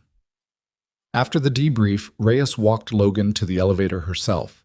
The other 2 agents had stayed behind with Brewer.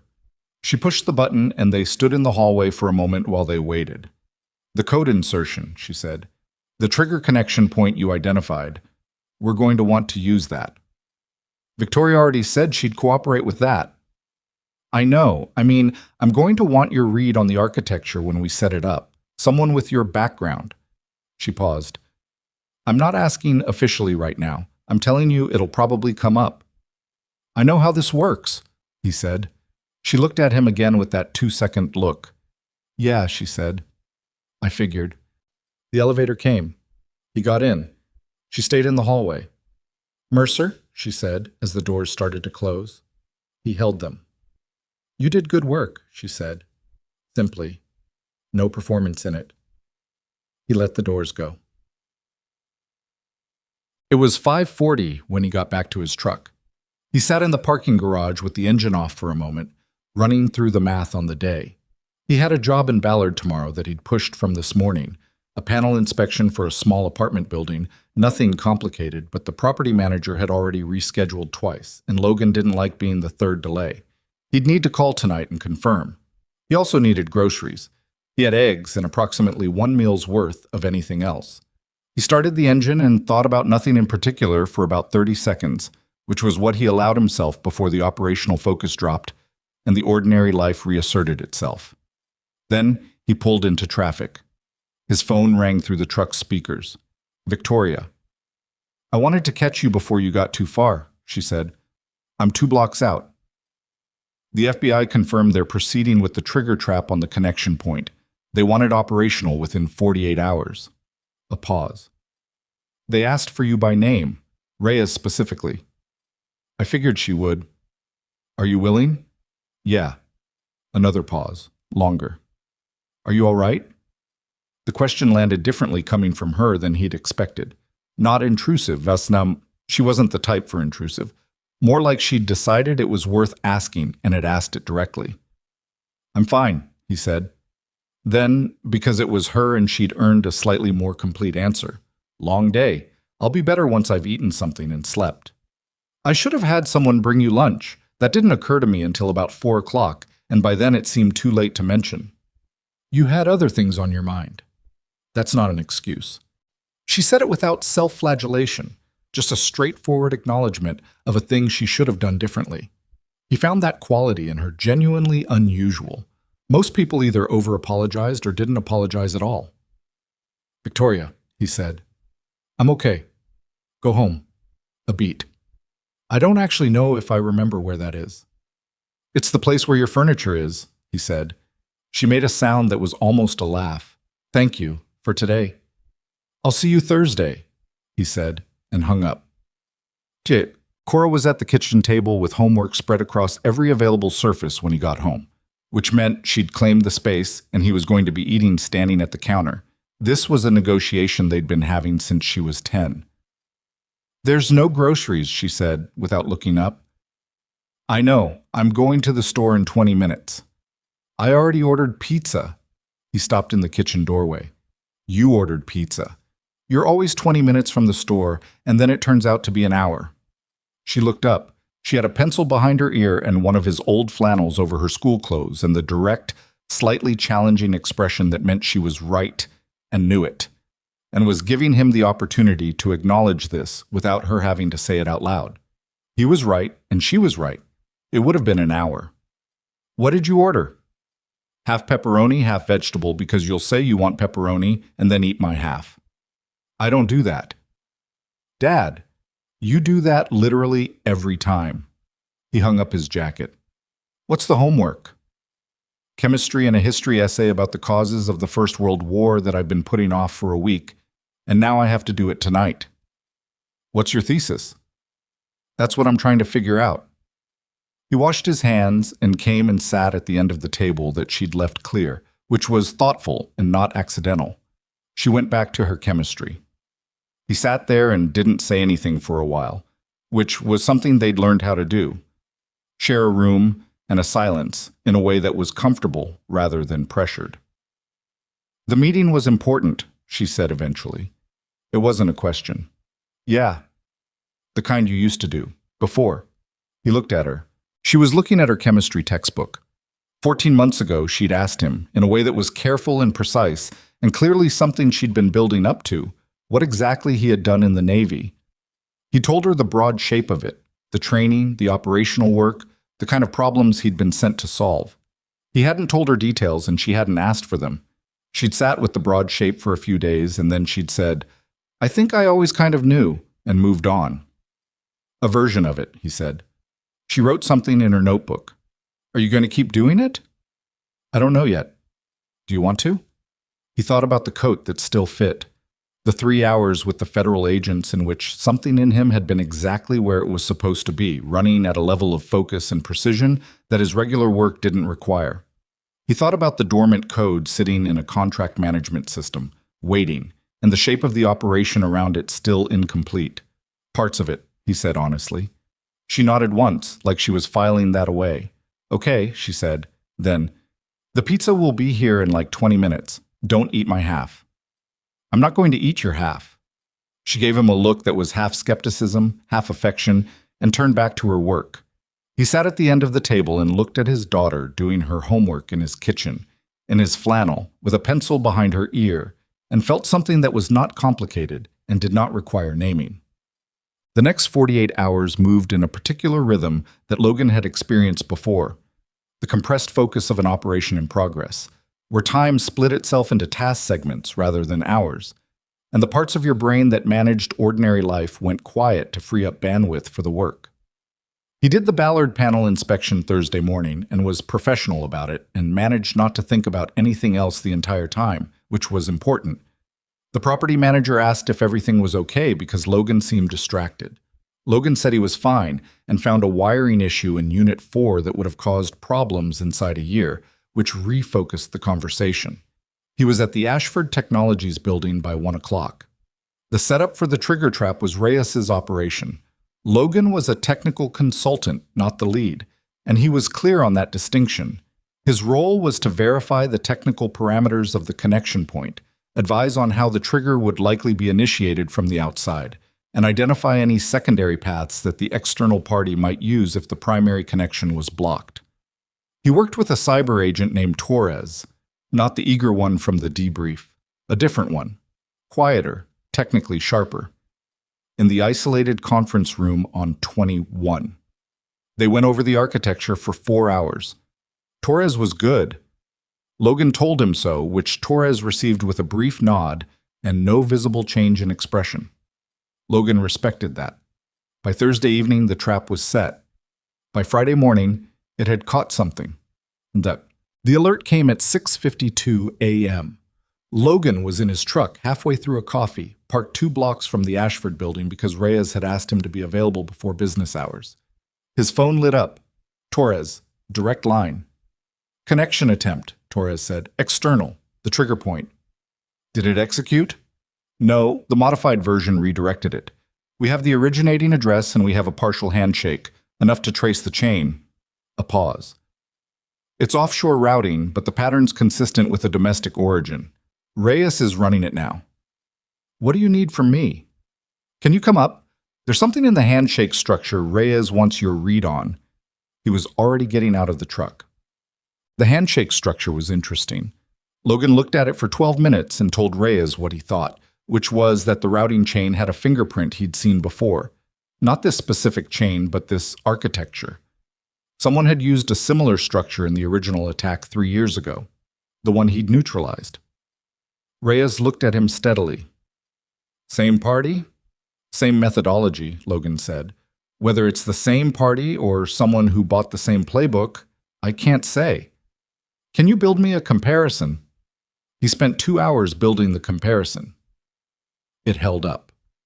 The methodology overlap was significant enough that Reyes pulled in 2 more agents and made 3 calls, 2 of which she made from the hallway with the door closed, and then came back looking like someone who had just acquired a much larger problem than she'd started the morning with. The original attack 3 years ago, she said. Was it fully documented in the company archive? No, Logan said. Partially. The full technical report went through the contracting firm. We need that report. You'll need to go through the firm. They have a protocol. We're federal investigators on an active case. I know. They'll still have a protocol. It'll be faster if you approach them through the right channel. He paused. I can give you a name. She gave him a pen and a notepad. He wrote a name and a contact method and slid it back. She looked at it, looked at him, and put it in her jacket pocket. Mercer, she said. Was there ever a point in this process where you considered just staying out of it? He thought about Saturday morning at the kitchen table, the archive file, the shape in the data. He thought about the frozen chicken in Cora's pizza order and the coat that fit. Briefly, he said. Damian Cole had been cooperative with his own attorney since Wednesday morning and cooperative with no one else. This was tactically sound and Logan didn't fault him for it. What changed Friday afternoon was not Damian's cooperation, but the evidence picture, which had expanded significantly since the trigger attempt and the methodology comparison. Reyes briefed Victoria and Brewer at 3 o'clock. Logan was in the room, but not presenting. Reyes was running this. The offshore routing chain had been traced to a corporate account registered to a technology firm headquartered in Vancouver that was, under 2 layers of ownership, a subsidiary of a direct competitor of Ashford Technologies. A competitor that Ashford had beaten in a bid for the Asia-Pacific Consortium contract 2.5 years ago, which was approximately when, as Logan had established, the anomalous access to Ashford's internal systems had begun. The competitor had approached Damian Cole, or Damian Cole had approached them. The direction of initiation was still being established. What was established was the financial record, a series of transfers over 22 months to an account in Damian's name, structured carefully below reporting thresholds, totaling just over $400,000. Victoria sat very still through all of it. When Reyes finished, the room was quiet for a moment.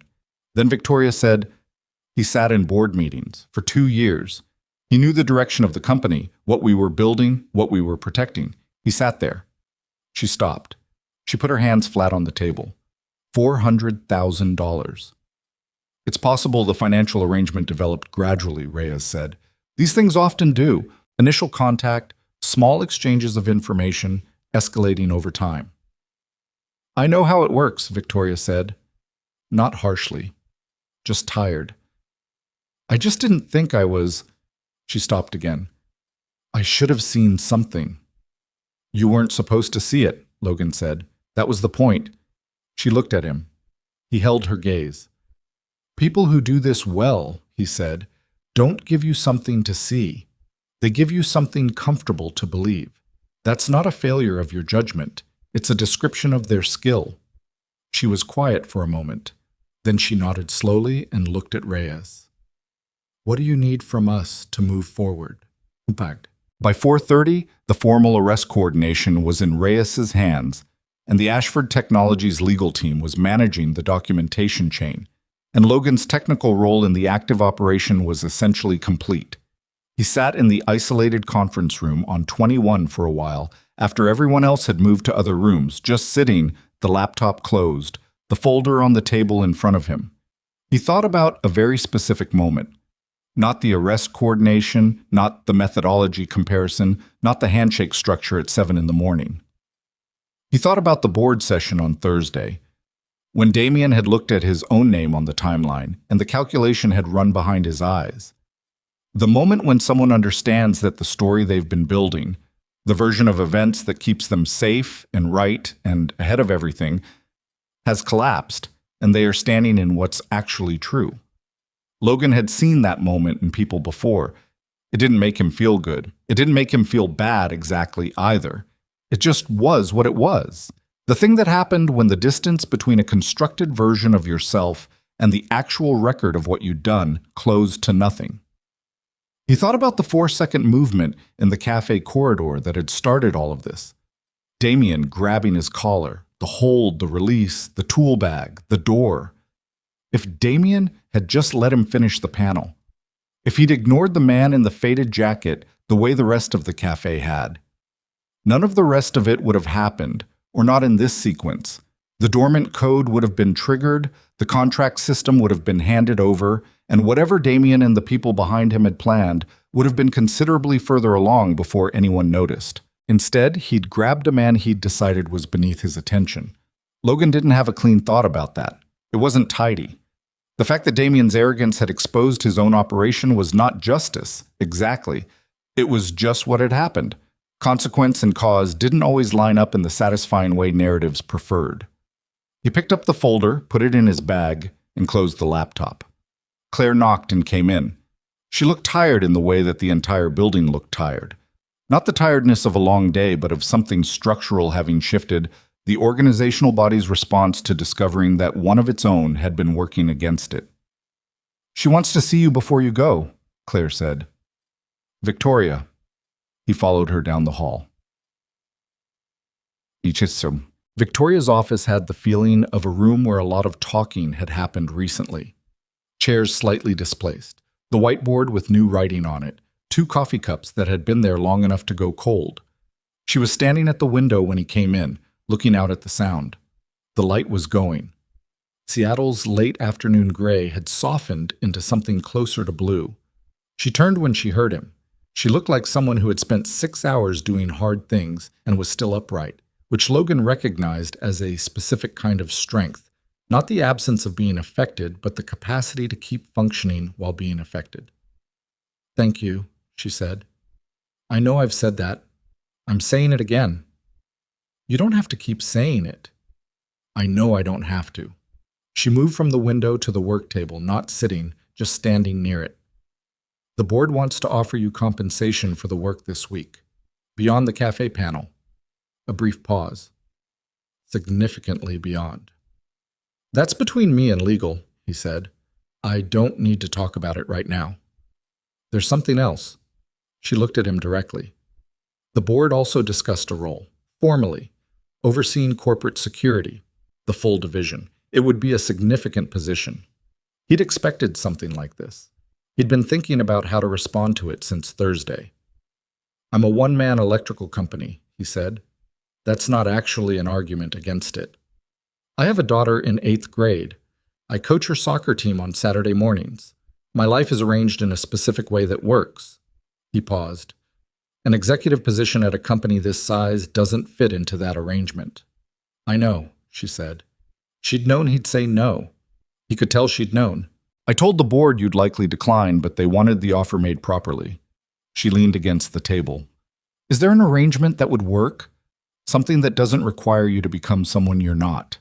He thought about it. He'd actually thought about it last night after Cora had gone to sleep, sitting at the kitchen table with the crossword he hadn't been able to focus on. "Independent consulting," he said. "Project-based. I choose the projects. I set the hours. I work from wherever makes sense. When there's a specific technical problem that requires what I do, you call me. When there isn't, I fix electrical panels." She considered this. "We'd need a retainer arrangement, something that ensures you're available when we need you." "That's negotiable. And the scope, not just Ashford. I have board relationships, companies I advise. There may be referrals." "One thing at a time," he said. "Start with this company. See how it works." She nodded. She put her hand out. He shook it. Her grip was the same as the first time. Direct. Not performative. He'd noticed that the first time, and he noticed it again now. "One more thing," she said, holding the handshake for just a moment. "Maze. The café." He waited. Damien had been using his relationship with the property management company to apply pressure there.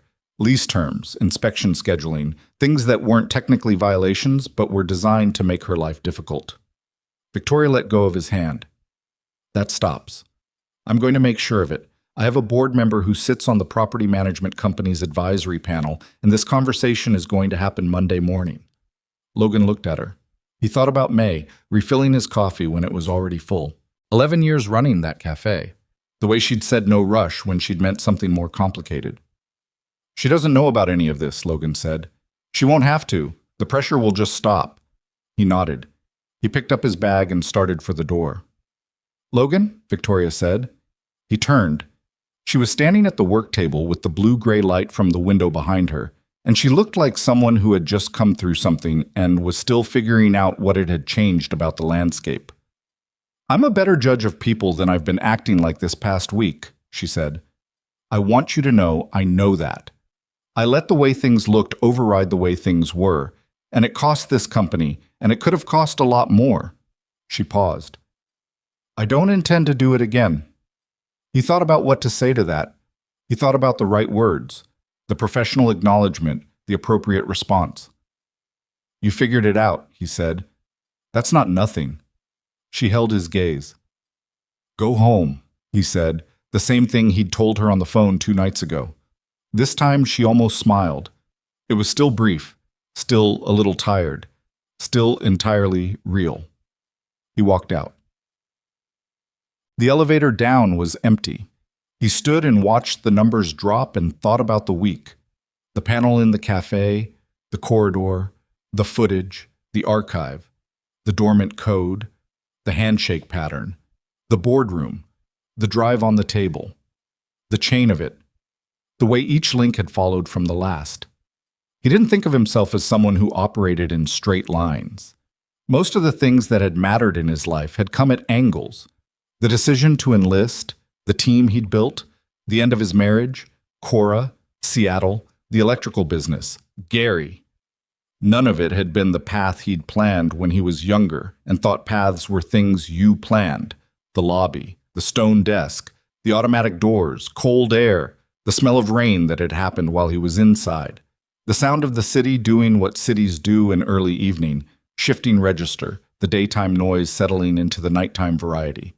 He walked to his truck, put his bag in the back seat, got in. He had a missed call from the Ballard property manager about rescheduling Unit 4.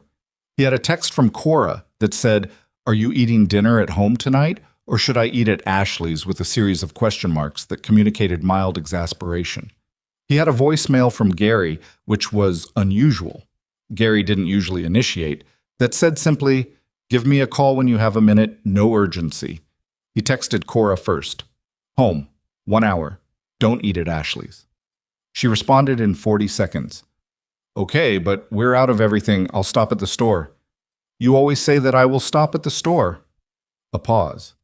Then, okay, I want those frozen dumplings done. He started the truck. He called Gary while he waited for the engine to warm up. Hey, Gary said. How are you doing? Better than yesterday, Logan said, which was better than the day before. The thing you were getting pulled into. Yeah. And? Logan looked through the windshield at the parking garage wall, concrete and bad lighting, and a yellow painted arrow pointing toward the exit. It worked out, he said. What did it cost you? This was why Gary was worth what he charged. Not the question itself, it was a simple question, but the fact that he asked it consistently, every time. The assumption built into it that everything had a cost, and that accounting for the cost was part of dealing with it honestly. Logan thought about it. Not as much as I thought it might, he said. I'll know more in a few weeks. Are you still doing the work? Going forward? A version of it. On my terms. Gary was quiet for a moment. How does that feel? Logan thought about the coat that still fit. He thought about the rooftop in Fremont and the panel in the cafe and the archived file on Saturday morning. He thought about Torres and Reyes and the handshake structure and the way the operation had moved once it was in motion. He thought about Victoria standing at the window with the blue light behind her, saying she was a better judge of people than she'd been acting like. Like something that makes sense, he said, which is more than I can usually say. Good, Gary said. That's good. Logan pulled toward the exit. The yellow arrow pointed where he was already going. I'll call you Thursday, he said. I'll be here, Gary said. He drove out of the garage and into the evening street and turned north, toward the store, toward the frozen dumplings, toward the kitchen table where a 13-year-old who corrected his grammar and stole his half of the pizza was waiting with homework spread across every available surface. He drove north through the city that didn't know what had happened today, and he thought about nothing complicated at all. The dumplings were good. That was the first clear thought Logan had the following morning, waking up at 6:15 to the sound of rain on the roof and the memory of sitting at the kitchen table the night before, watching Cora eat her half of the dumplings, and then most of his half while explaining, at considerable length and with genuine passion, why the causes of World War I were more structurally inevitable than most historians gave them credit for. He'd listened and pushed back in 2 places, and she'd defended her position well, and he'd told her so. And she'd looked at him with the expression she wore when she suspected a compliment was also an assessment. You're going to steal this for my essay, she'd said. I'm not going to steal your essay. You're thinking about it. I'm thinking that your thesis is stronger than you said it was when you were complaining about it. She'd considered this. Okay, she'd said, and taken the last dumpling. He lay in bed for a few minutes listening to the rain, which was the same rain that had been cycling through Seattle all week, patient and indifferent and entirely at home. Then he got up and made coffee and stood at the kitchen window the way he did most mornings, watching the backyard, watching the neighbor's cat trigger the motion sensor light, even in the daylight, because the sensor was badly calibrated and he'd been meaning to mention it for 2 years. The week sat behind him at a distance now, not far. A week wasn't far, but far enough that he could look at the shape of it without being inside it. What he saw when he looked was not what he'd expected to see on the Tuesday morning when he'd loaded his tool bag into the truck and driven to a cafe on Fifth Avenue to fix a faulty electrical panel. He'd expected to fix the panel. He'd expected to make it to Cora's school by 3:15. He'd expected frozen chicken and another crossword he'd fall asleep over and another ordinary day in the ordinary life he'd spent 4 years building with considerable deliberate effort. What he'd gotten instead was the reminder that the life you build and the person you are don't always occupy the same space, and that sometimes the distance between them closes without you planning it, and you just have to decide what to do when it does. He poured the coffee. He sat at the table. He didn't open the laptop.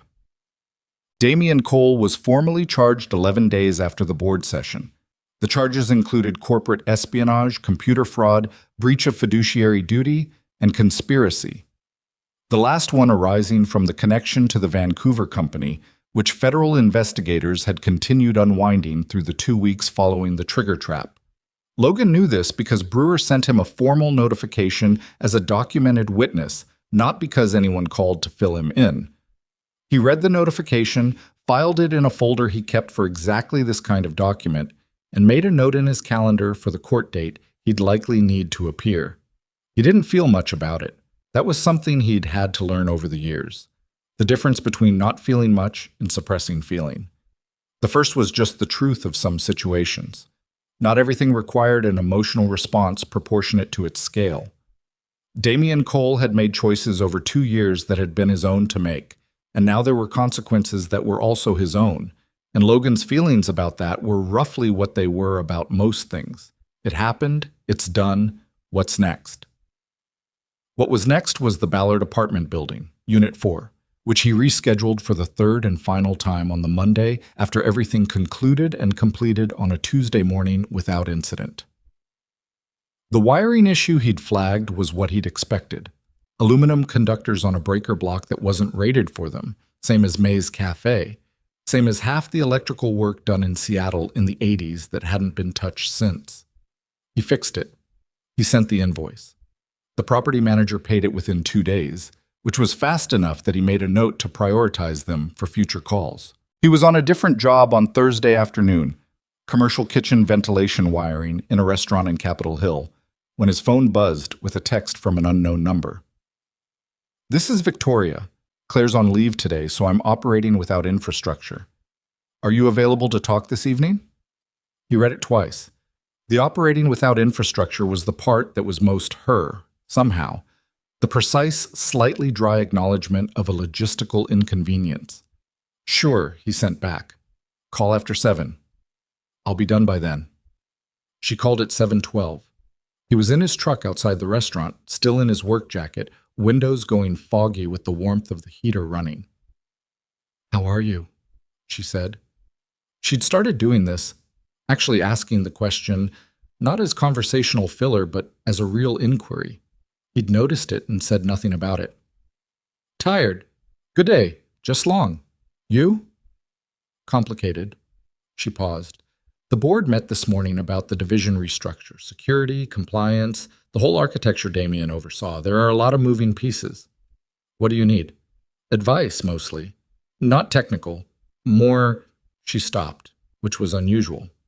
Victoria Ashford was not someone who stopped mid-sentence often. "I'm trying to figure out how to build something that doesn't rely on any single person's loyalty, structurally, so that if someone in a key position is compromised, the system itself catches it before the damage compounds." Logan looked through the foggy windshield at the wet street. "That's an interesting problem." "I thought it might be the kind of problem you'd find interesting." "I do," he said. "Are you willing to think about it?" "I'll think about it," he said. "Give me a few days." She gave him a few days. He thought about it while doing a panel inspection in Shoreline, while driving Cora to soccer practice and sitting on the cold aluminum bleachers watching her run drills with the focused, slightly ferocious energy she brought to anything physical. He thought about it in the way he thought about most problems. Not continuously, but in passes, picking it up and putting it down, letting the layers develop at their own pace. By Sunday evening, he had a framework. It was not complete. A real structural solution for a company the size of Ashford Technologies would take months of detailed work. But the bones of it were sound. He wrote it up in 4 pages, which was the length it needed to be and not longer, and emailed it to Victoria with a note that said, "Starting point. A lot of this requires implementation context I don't have. Let me know what you think." She called the next morning at 8:45. "This is good," she said without preamble. "It's a sketch." "I know what it is. It's a very good sketch." A pause. "The section on compartmentalized access verification. Did you develop that from your own experience?" "From experience, yeah. And from the mistakes I've seen, including this one." "Would you be willing to present it to the board's security committee in the next 2 weeks?" He'd known this was coming. "Yes," he said. "Schedule it through Claire." "Claire's back Monday." "Good." A pause. "Logan, the retainer arrangement. Have you had a chance to look at what legal sent over? He had. It was generous. More than generous, actually. It was the kind of arrangement that recognized the value of what had been provided without requiring a negotiation about it, which he appreciated more than the number itself. He'd shown it to his own attorney, a compact and meticulous woman named Sandra, who'd set up the electrical business with him 4 years ago and had the useful quality of telling him exactly what she thought without softening it. Sandra had said, "This is fair. Better than fair. Take it." He'd said, "I'm going to ask for one modification." Sandra had said, "What modification?" He told her. She'd looked at him for a moment and then said, "That's not a modification, that's an addition. But fine, ask." "I have one change to the retainer terms," Logan said. "What change?" "The exclusivity clause," he said. "I need to be able to take other clients. Independent work, case by case. Nothing that creates a conflict of interest with Ashford, but I'm not going to be on a contract that limits who else I can help." A pause on her end. "That wasn't in the draft because we assumed exclusivity was standard." "It's not standard for me." Another pause. "All right, send the proposed language to legal and we'll review it. I'll have Sandra send it today." "Done." He could hear her making a note. "Anything else?" "One more thing," he said. "Not contract related." "Go ahead." "May's Cafe, the lease situation. You said you were going to handle it." "It's handled," she said. "The board member had the conversation Monday morning. The property management company withdrew the pressure points. I had Claire verify with a separate contact that the lease terms have reverted to standard." He let out a breath he hadn't realized he was holding. "May know?" "She received a letter from the property company last week. Notification that the lease review had been resolved in her favor. No explanation attached." "Good," he said. "She doesn't need an explanation." "No," Victoria said. "She just needed it to stop." He sat with that for a moment. The rain was doing its thing outside his kitchen window again. The cat from next door was doing its thing with the motion sensor. "Okay," he said. "I'll have Sandra send the language this afternoon. I'll tell legal to expect it." He hung up and sat at the kitchen table for a while, not doing anything in particular, just being in the morning. The board security committee presentation was 2 weeks later, on a Thursday afternoon, in the same building on Fifth Avenue. Logan wore the same kind of clothes he always wore: dark work pants, a clean flannel, the jacket that wasn't faded, the one he kept for meetings. He had the 4-page framework printed in 6 copies because he'd learned a long time ago that some people listen better when they can write on something. Dr. Patricia Hale ran the committee. She was as focused and economical in this session as she'd been in the one where Damien had been walked out, the kind of person whose consistency across circumstances told you something reliable about who they actually were. There were 5 other committee members, 2 of whom had also been present at the first board session. They all had the printed framework within 2 minutes of him sitting down. He presented for 40 minutes. He fielded questions for another 35. The questions were good, genuinely good, the kind that came from people who'd thought carefully about the material rather than questions designed to sound like thinking. Hale asked 3 of them, and each one pushed the framework into territory he hadn't fully mapped yet, which he acknowledged directly. "That's a gap. I don't have a complete answer to that. Here's how I'd approach finding one." He'd learned early that there were 2 kinds of credibility in rooms like this: the kind you built by having answers, and the kind you built by being honest about not having them. The second kind was slower and more durable. After the committee cleared out, Hale stayed behind. She poured herself a glass of water from the carafe on the table and sat back down, which Logan took as a signal to stay. "You've done this before," she said. "Not the security work. The presenting, the briefing." "Different context," he said. "Military." "Partly." She looked at him over the glass. "The framework is strong. The implementation is going to require someone embedded who understands both the technical and the organizational dimensions." "That's a longer engagement than what I have with Victoria right now," he said. "I know. I'm telling you what it'll need, not what I'm asking for." She set the glass down. "What you've proposed is essentially a living system. It requires someone who stays with it, who watches how it evolves, who catches the thing that doesn't look wrong yet, but will. You're describing a full-time position. I'm describing a role, she said. Whether it's full-time depends on how you structure it. Logan folded the extra copy of the framework he'd had left over and put it in his jacket pocket. I have a consulting arrangement with the company. Let's see how the first phase goes. Hale looked at him for a moment with the assessing quality she seemed to bring to everything. Then she nodded. Fair enough, she said, and stood. He turned. He stopped at May's cafe on the way home. He didn't have a reason to. He didn't need coffee. He'd driven past it without planning to stop and then found himself pulling into the side street and parking and sitting there for a moment before getting out. It was a Thursday afternoon, just past 5. The financial district crowd was thinning out. May was behind the bar herself, which she usually was at this hour. The afternoon shift, when she sent her staff home first and stayed last.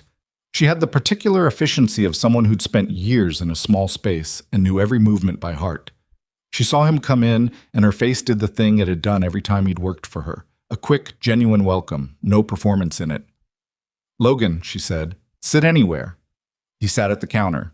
She poured him a coffee without asking, set it in front of him, and went back to what she was doing, which was wiping down the espresso equipment with the focused attention she gave it every evening. Slow afternoon, he said. Not bad. Tuesday was good. She worked the cloth along the steam wand. You heard we got the lease thing sorted? He kept his expression neutral. I heard something about that. Came out of nowhere. Last 3 months they've been making everything complicated. Inspection requests, documentation, all this back and forth. Then last week, letter says everything's resolved. Standard terms, sorry for any inconvenience. She set down the cloth. Nobody told me why. Sometimes those things just resolve, Logan said. She looked at him. May had been running a small business for 11 years and had the finely calibrated people reading that came with that. The ability to clock when someone knew more than they were saying. You know something, she said. I know a lot of things, he said. Coffee's good. She studied him for another second. Then she refilled his cup even though it was still mostly full, which was what she always did, and went back to the espresso machine. Well, she said, whatever happened, I'm not going to spend time worrying about it. 11 years in this place, and I've learned that some things work out, and you just say thank you to the air and keep going.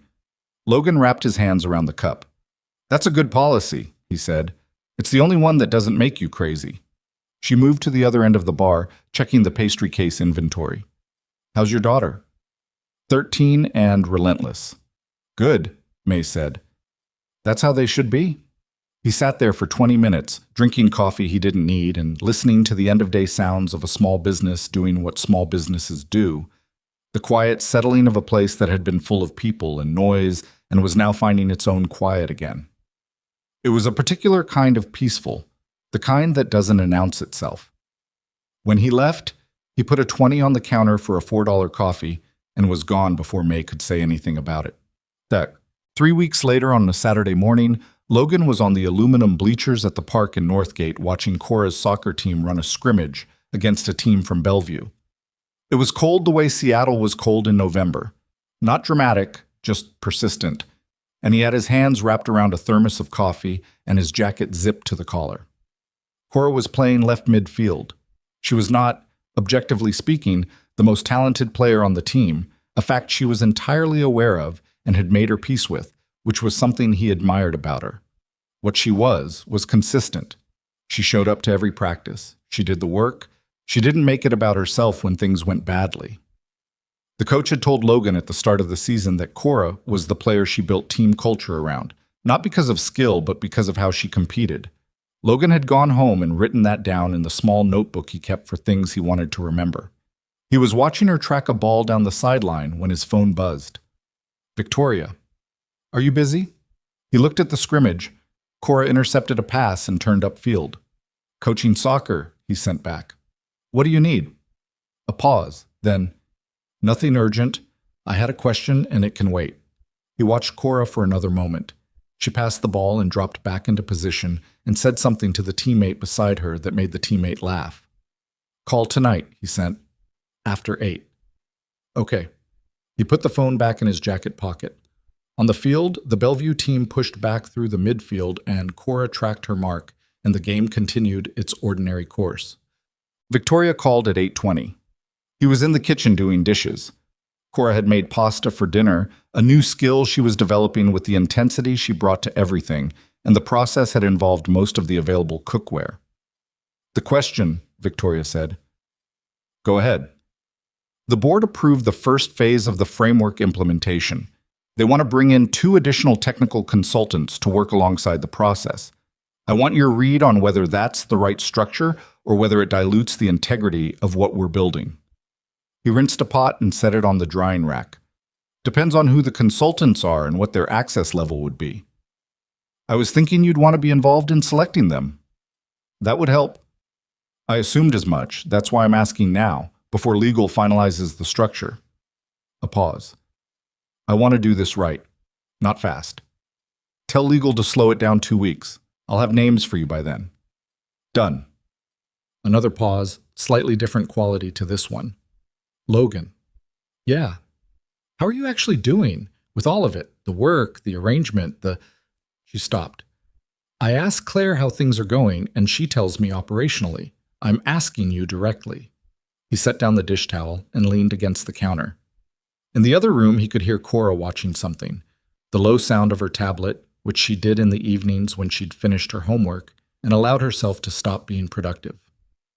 I'm okay, he said. Better than okay most days. He thought about how to say the rest of it honestly.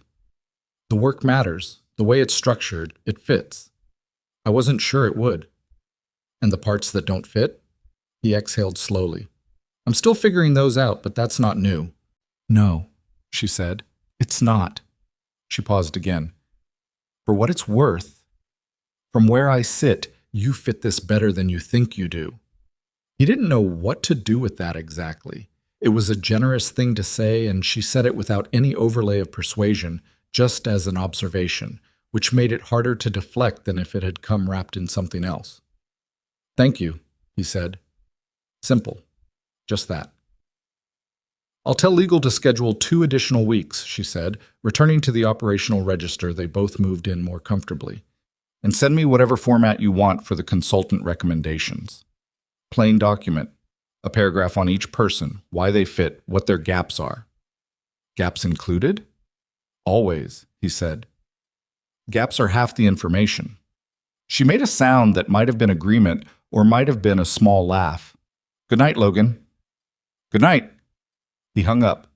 He finished the dishes and dried his hands and stood in the kitchen for a moment in the quiet way he'd learned to stand in the kitchens of his life.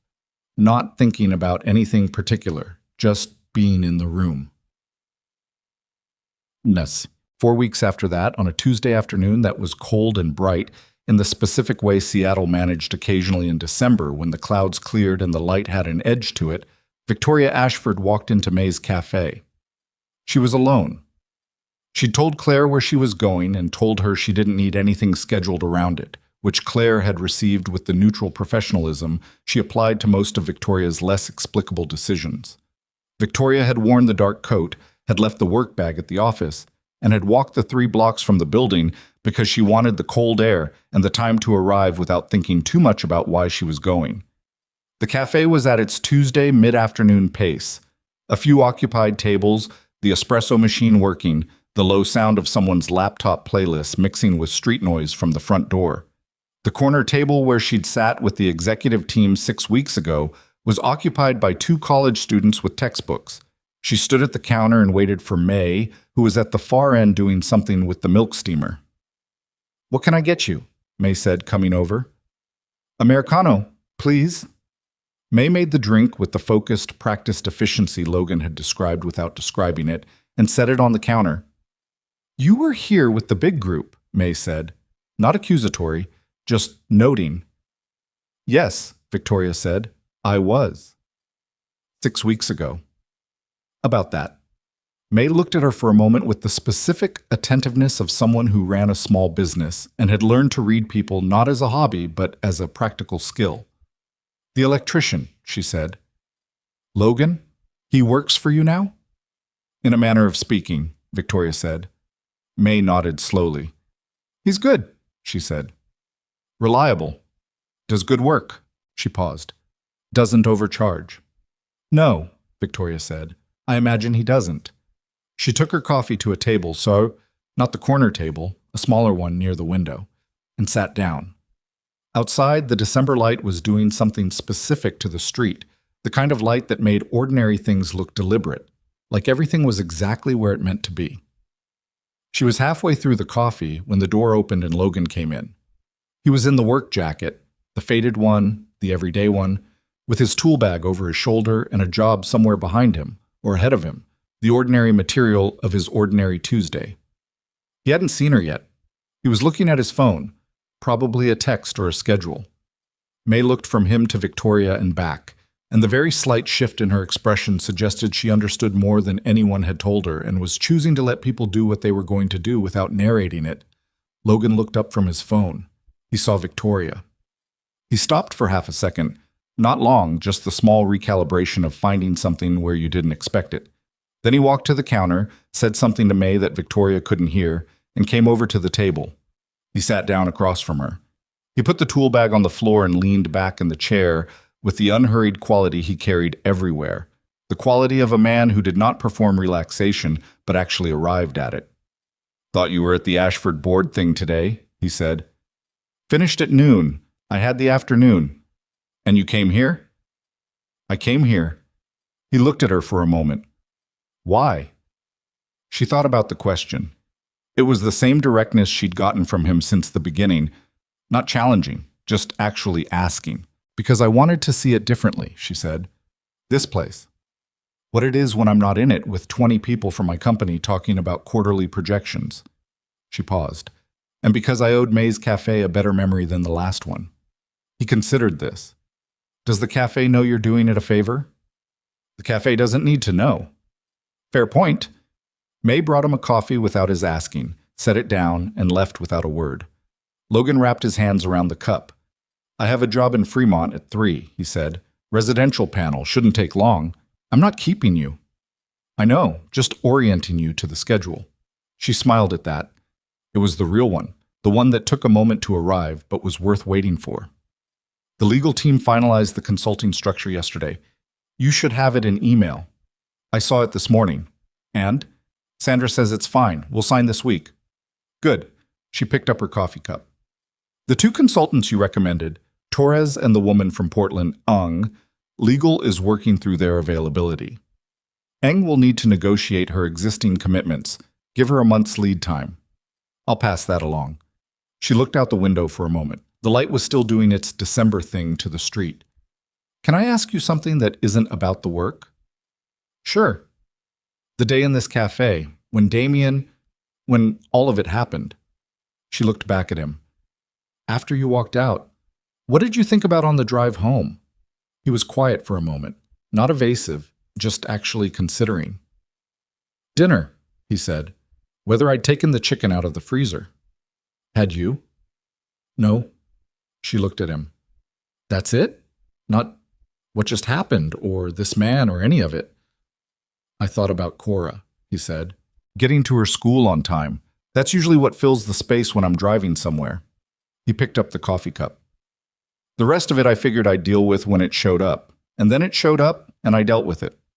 She sat with that for a moment. The truth was, and she'd been arriving at this understanding slowly, over the weeks since the board session, and the debrief, and all the conversations that had followed, that the thing she'd been most unsettled by from the beginning was not what Logan could do.